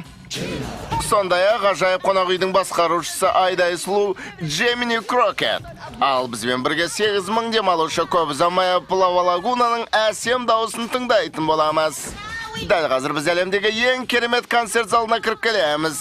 Бұл ежелгі операның тура көшірмесі. Кімге керегі бар? Оң жағымызда бір топ министрлер әдеттегідей бірдеңені талқылап жатыр. Ал сол жағымызда балақай Рэй, телевизия жұлдызы. Бұл концертке не үшін келгенін білмеймін, өйткені ол керең. Немене? Ал мынау Рейвон Бейкон, спорт жұлдызы. Анау тұрған Кодар, Джапет империясының басшысы және оның сұлу қызы. Ән салғанды жақсы көрем деген. Менде тіпті дауысының жазбасы бар. Қалғанын концерттен соң тыңдаймыз, ал енді сөз кезегін Корбинге берейік. Атақтылардың ортасында жүргеніңе қуаныштысың ба? Әлбетте. Ал енді Аққайнардан әкеліңдер.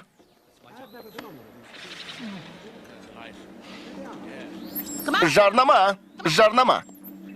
Жақсы.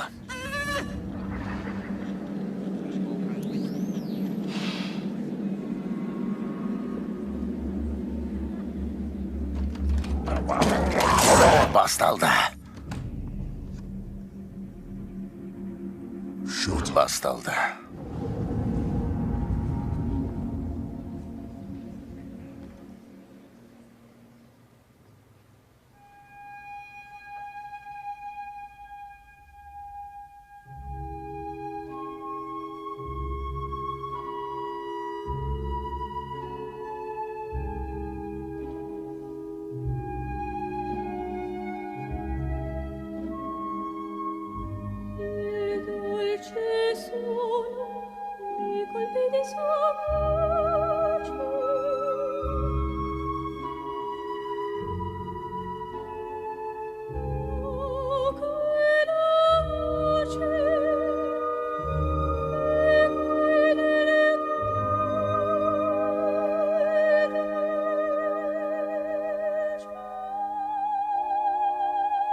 Командир, апат табылы. Басқа бір әуе кемесі шұғыл қонуға рұқсат сұрайды. Рұқсат етіңіз. Жөндеу жұмыстарын жүргізуге жағдай жасаңыз. Құп болады. 1 сағатқа рұқсат етіледі.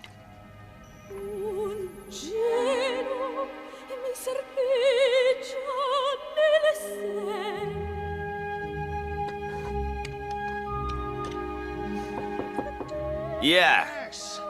Ханымға Аққайнар әкелдік. Иә, қазір.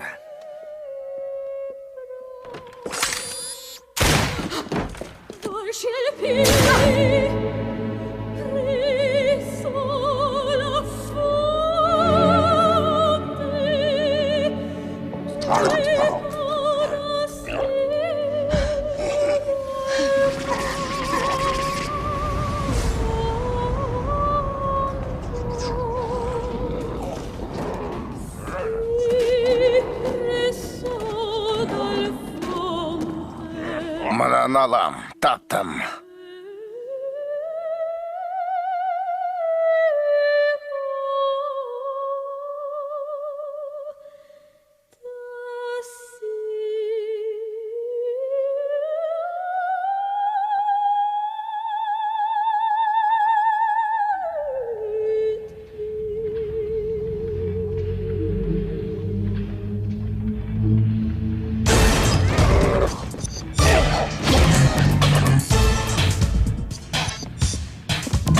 Ұстаңдар оны.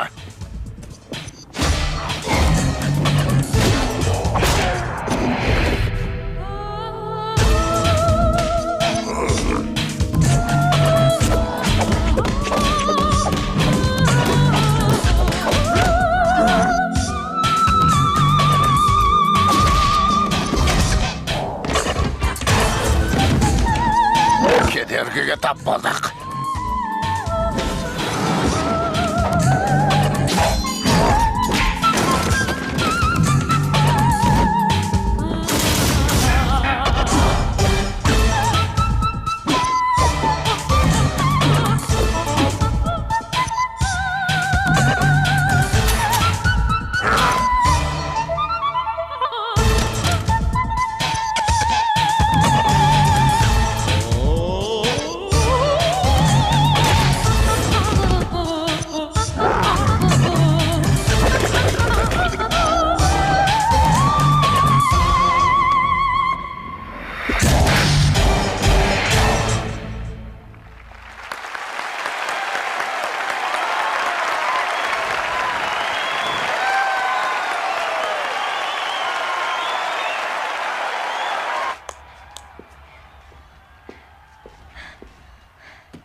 Іздегені соғыс па? Ендеше оның сазайын берейік. Кеттік. Жүріңдер. Бәрекелді. Бәрекелді, бәрекелді. Бәрекелді. Өнеріңе тәнтімін. Қара жұмысты мен сіз ақ тындырыпсың. Дастарды маған бер.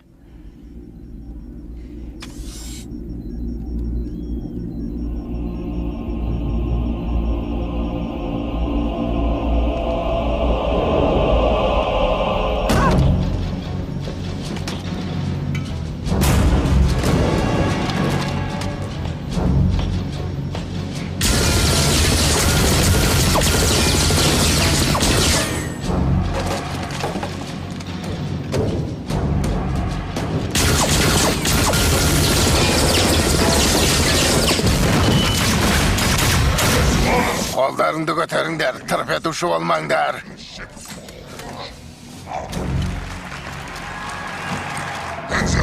Көтер қолыңды.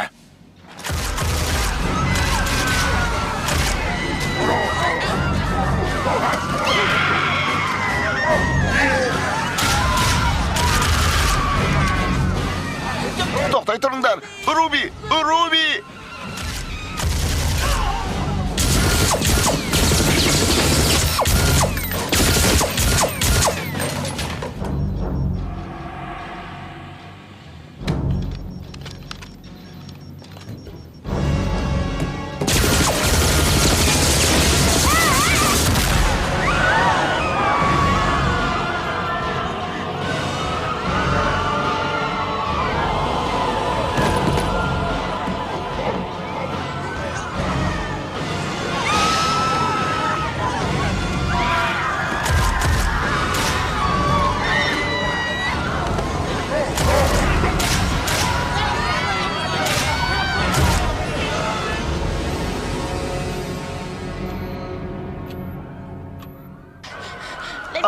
Біреулер бізге шабуыл жасады. Өздері көп. Кімдер екен білмеймін. Біреуі қарсы алдында тұр.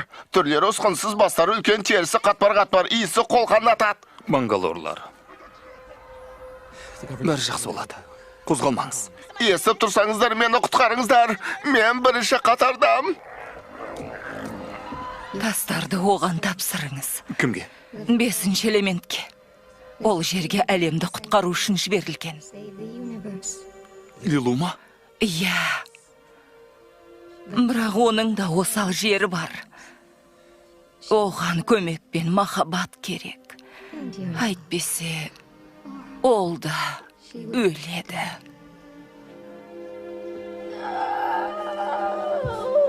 Жоқ, өлмеңіз. Жоқ.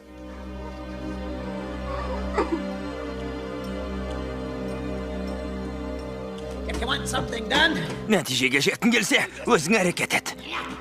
Қане есіңізді жеңіз, өлуіңізге болмайды. Есіңізді жеңіз, тастар қайда? Тастар қайда? Тастар. Мына жерде.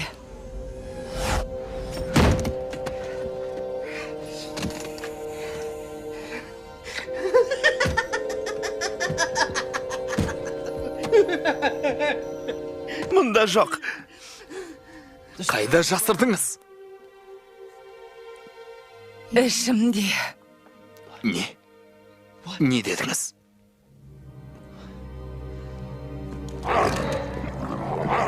Сақтай көр, Корбин, сақтай көр. Корбин, олар кеп қалды. Қоя тұр. Сен. Мен онымен бірге емеспін. Тағы біреу қайда? Қоя тұр дедім ғой.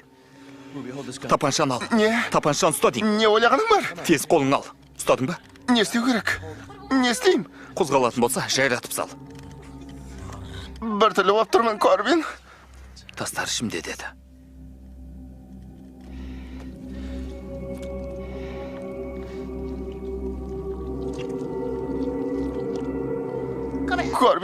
Корбин, төзім тосылып барады.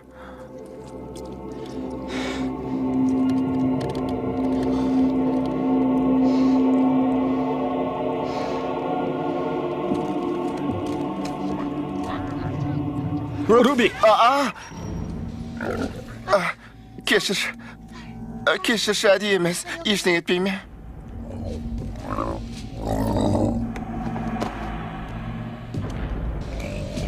Ойбай, сақтай көр. Корбин, тағы біреу келді. Біреу емес, үшеу екен. Кеудеңде жаның барда мына тастардан көз алма. Әйтпесе мұнаның артынан сені де жер жастандырам, ұқтың ба? Ұқтым ба? Бәрінің жыңсыз тындырамыз дегендерін қайда. Қам жемеңіз, президент мырза, менің жауынгерім бәрін реттейді.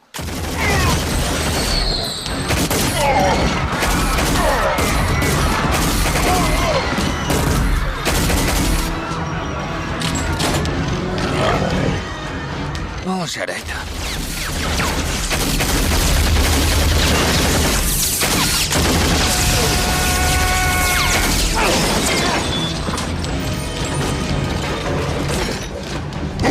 Жылдам.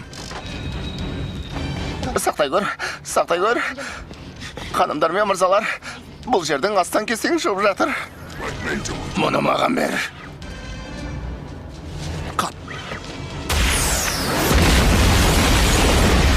Ойбай, Корбин далас.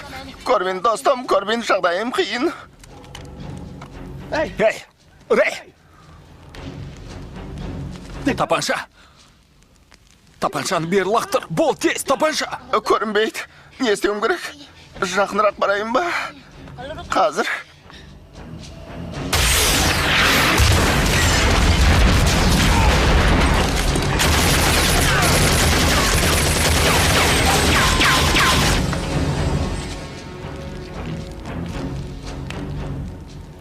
Я, қаруды лақтыр.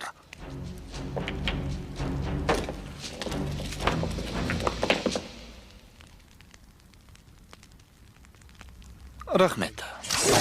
Атпа! Өтінем атпа! Менде қару жоқ. Атпа! Менде қару жоқ. Тұрғыңнан. Керек жоқ, атпа, өтінем. Менде қару жоқ. О, тоба. Мұнда демалуға келбедім. О, құдайым-ай. Атпаңдар, өтінем, ай көріңдер. Флостан парадизге жолдама ұтып алып едім. Атпаңдар. Атпаңдар. Өтінем. Мен мұнда демалуға келгем. Бұлай жүр. Қазір. Бұлай жүр. Маған белгі беріп тұр. Жүр дейім. Жарайды.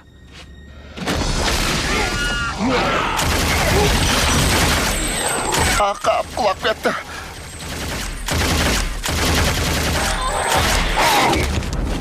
кешір.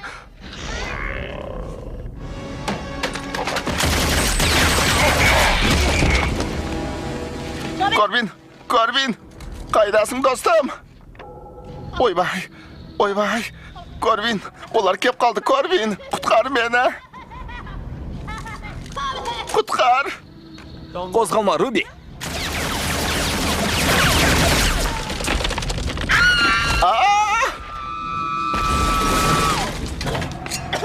Не ойлағаның бар? Онға дейін сана. Бұл не нәрсе?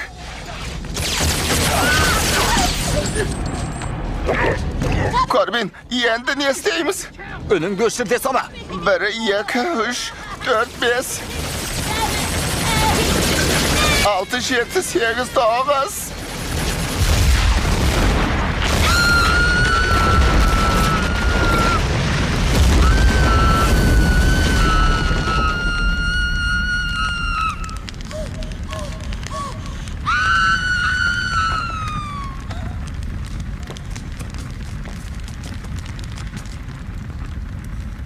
10.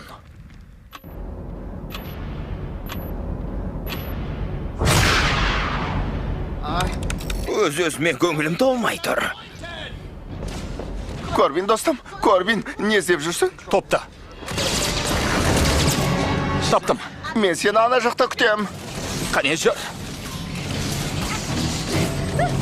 Әй, мен жау емеспін. Басшы сен бе? Иә. Қанша көп бе? Мен білмеймін. Мен ештеңе білмеймін. Қазір көрейін. Сол жағында 7, оң жағында 5.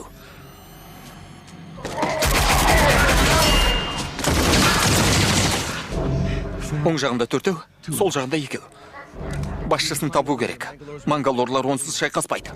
Тағы оғатсаңдар тұтқынды өлтірем. Басшысы осы.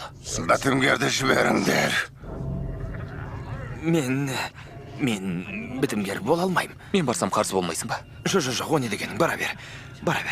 Бітімгерді жібереміз, атпаңдар.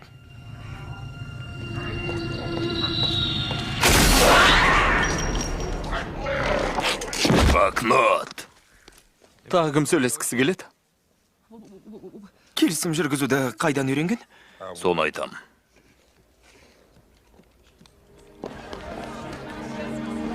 Басеке, Руби. Қайда екен? Мына жақты қараған жоқпыз. Концертте босын айт. Керемет.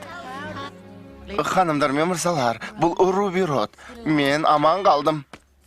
Әй, мұның не? Ауырттың ғой? Бум.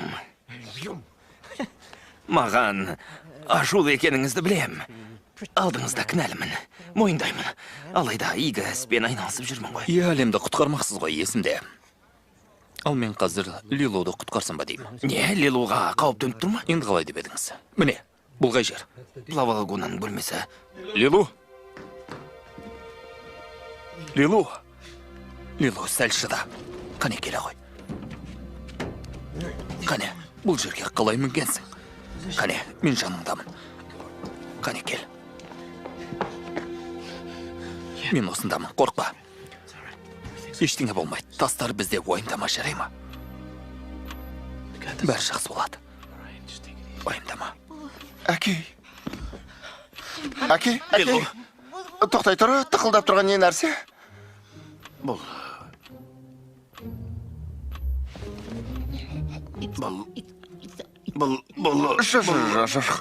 Жарылғыш зат болса, дабыл қағылатын еді ғой. Қонақ үйде арнайы детекторлар бар, солай ма?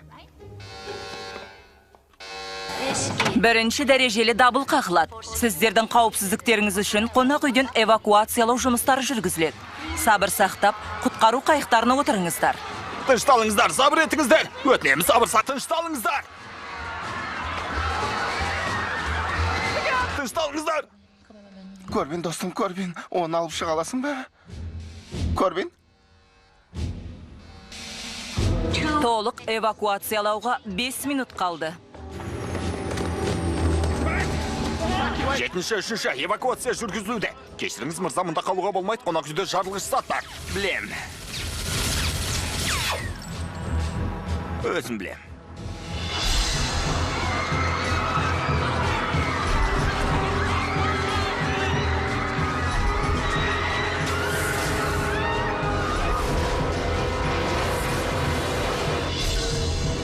Ханымдар мен мырзалар, мұнда жарылғыш зат бар, енді қайттық. Тез, 7-ші қабатқа, тез.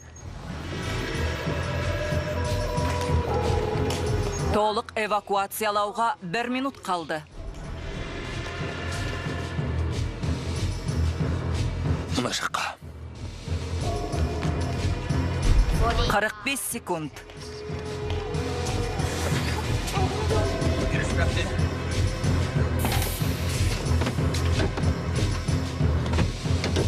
Бұл не нәрсе? Қайда барамыз? Көрбин, достым, жүргізе аласың ба? Такси жүргізгеннен еш айырмашылығы жоқ.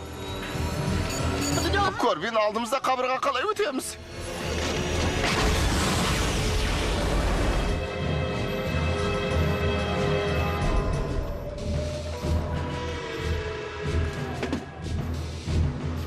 Он 15 секунд.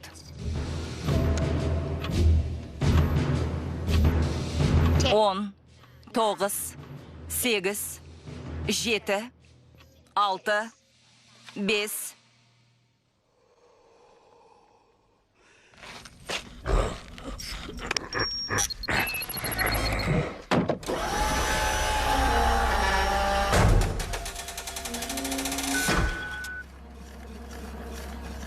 Абыройымыз үшін. О, жоқ. Мықтап ұста.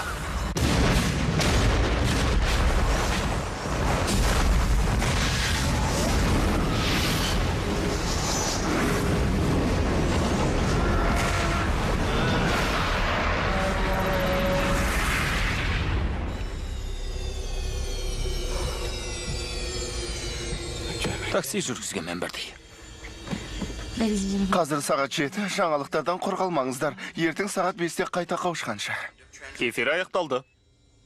Бұл ең үздік эфир. Президент мырза, майор Далластың әуе көлігінде 5 элементтің 5-еуі де бар. Дін қызметшісі ғибадатхананың қайда екенін көрсетеді. Аман қалатын болдық.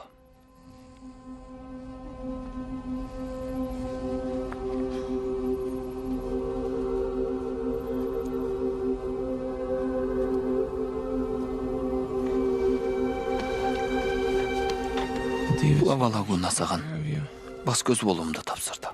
Адамдар сондай қызық. Неге олай дейсің? Жасап шығарған нәрселердің бәрін өздеріңе қарсы қолданасыңдар. Адамның болмысы сондай. Сөздігіңнен оқыған жоқсың ба? Мен тек мы әрпіне ғана жеттім. Жарайсың, мы әрпінен басталатын жақсы сөздер өте көп. Мысалға, Мойымау, мәпелеу, мінсіз.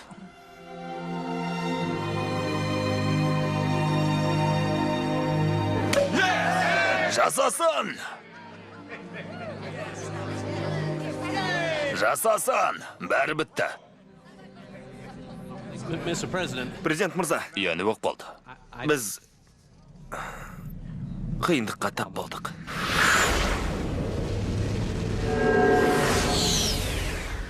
Орнынан қозғалғаны қалай? Өте жоғары жылдамдықпен қозғалып келеді. Әуе кемелері ілесе алмай қалды. Қайда бағыт алғанын білесіз бе?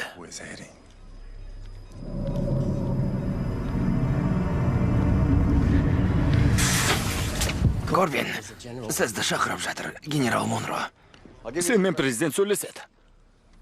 Майор Даллас, ерлігіңізге тәнтімін, өміріңізге қауіп төнсе де... Кешірім өтінем, біріккен аймақтар атынан. Президент мырза, тоқ етерін айтсаңыз. Жақсы. Диаметр 2000 шақырым болатын отты шар өте жоғар жылдамдықпен жерге қарай ұшып келеді. Оны тоқтатуға қауқарсызбыз. Жағдай осындай.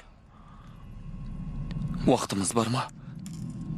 Жылдамдығы өзгермесе 1 сағат 57 минут уақытымыз бар.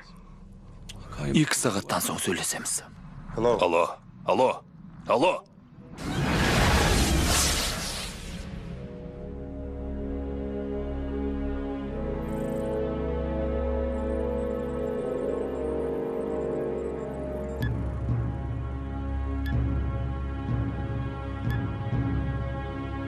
Соғыс.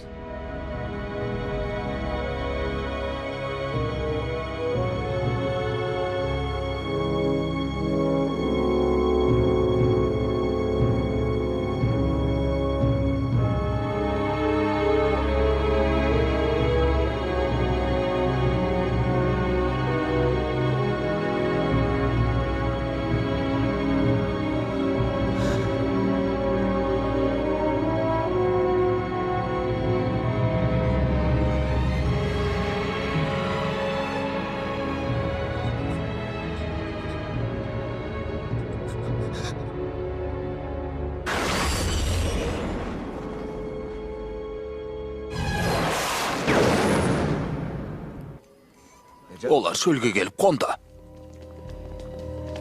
Жарайсың, Дэвид. Ортаға жатқызыңыз. Мұнда ма?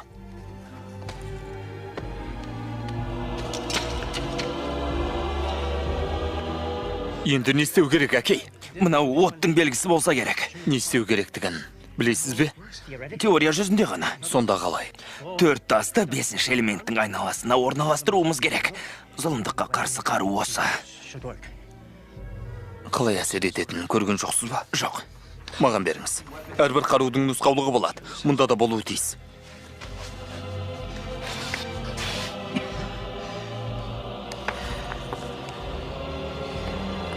Міне таптым. Сәйкес белгілерді іздеңіз болыңыз. Жел. Корбин, бұл не нәрсе? Не істеп тұрсың? Тыңдармандарыңды аман алып қалғым келеді. От. Иә. Енді не істеу керек, әкей? Енді оларды іске қосу керек. Ол үшін не істеу керегін білесіз бе? Теория жүзінде ғана. Жоқ. Лило, есіңді жи. Лило, сенің көмегің қажет. Лило, тастарды қалай іске қосады? Жел соғады. От лапылдайды. Я, оны білем. Тастарды қалай іске қосамыз? Жаңбыр жауады. Не? Лило. Кім түсінді? Менің ойымша Бұл жасырылған жұмбақ қой. Не? Балалардың жасыратын жұмбағы сияқты. 5 минуттың ішінде тастарды іске қоспасақ бәріміз құримыз. Өлеміз бе? Я өлеміз.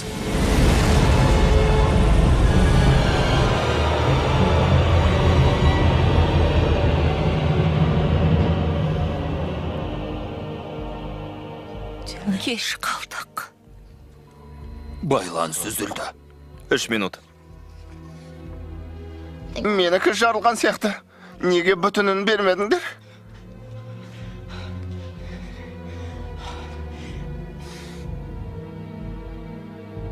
Бұдан түк шықпайды.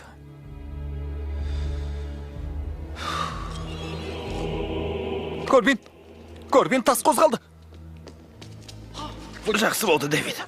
Не істегеніңді көрсет. Ештеңе. Қане, айт Не болды? Ештеңе істегем жоқ, ештеңе. Тыныш. Не істедің?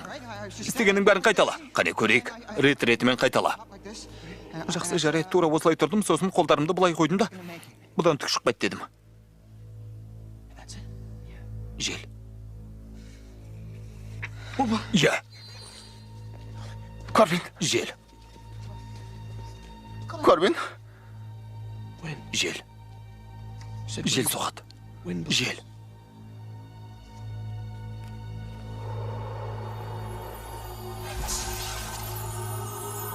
Дереу тастардың жанына барыңдар. Су белгісіне, су, жер белгісіне, топырақ, от белгісіне от керек. Тездетіңдер. Жер басқасына бара бер. Жақсы.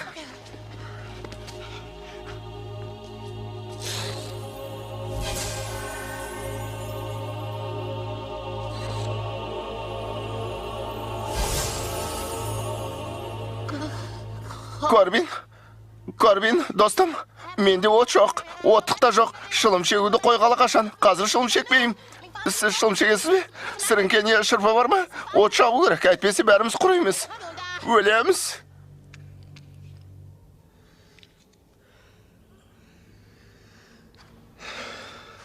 Дымдарыңды шығармаңдар.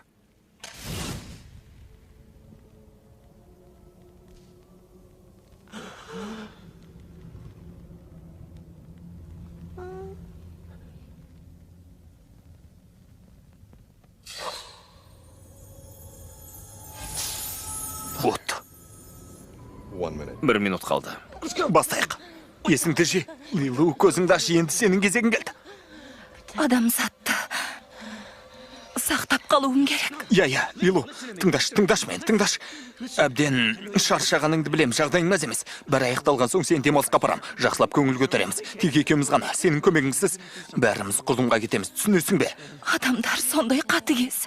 Оларды не үшін құтқаруым керек? Атмосфераға 40 секундта енеді. Лилу, дұрыс айтасың, оның дұрыс, бірақ басқа да жақсы дүниелер бар ғой, оларды сақтап қалу керек. Мысалға, сезім. Сезім. Мысалға, махаббат па? Иә, махаббат. Дұрыс айтасың, махаббат сақтап қалу керек. Мен махаббаттың не екенін білмеймін ғой. Мен сүю үшін емес, қорғау үшін жаралғанмын. Ешкімге қажетім жоқ, пайдасызбын. Жоқ, өте қажетсің, керексің. Маған керексің, мен үшін қымбатсың. Не үшін? Түсінесің бе? Дереу айтыңыз, Корбин. Жауап бер. Өтінемін. Не үшін қажетпін? Өйткені. Жауап бер. Айт. Мен сен сүйем.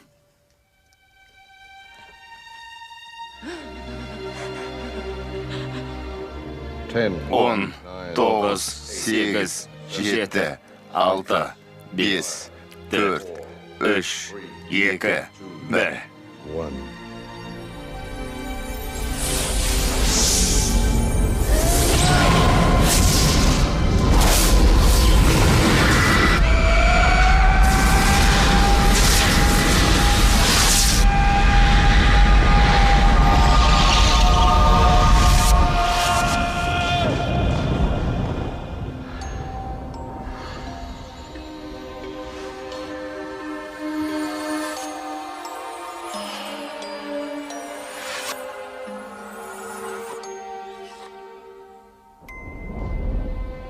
Сканерлердегі көрсеткішке сенсек, қара планетоид инертті.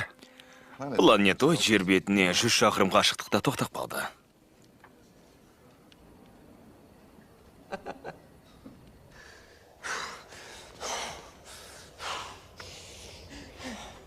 Алақай! Әй, саған не көрінді, неге айғайлайсың? Біресе жарылыс, біресе айғай, болды кетем.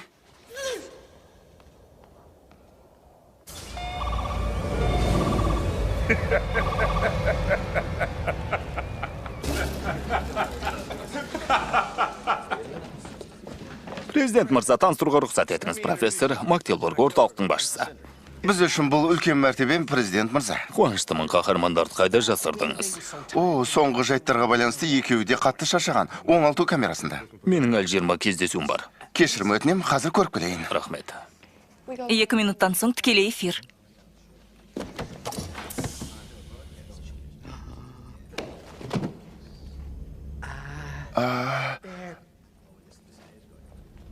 Үдеріс әлі аяқталған жоқ.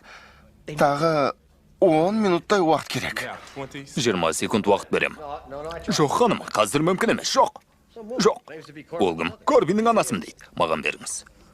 Даллас ханым, бұл мен президент. Сізге өз алғысымды айтамын. Президенттің дауысына мүлде ұқсамайды. Біздің президент ақмақ. Ал сен ақылды адамға ұқсайсың. Туған шешеңмен тіпті сөйлескің де келмей ме? Апаңды мүлде ұмытайын дедің бе? Енді керегім болмай қалды ма? Оңбаған неме?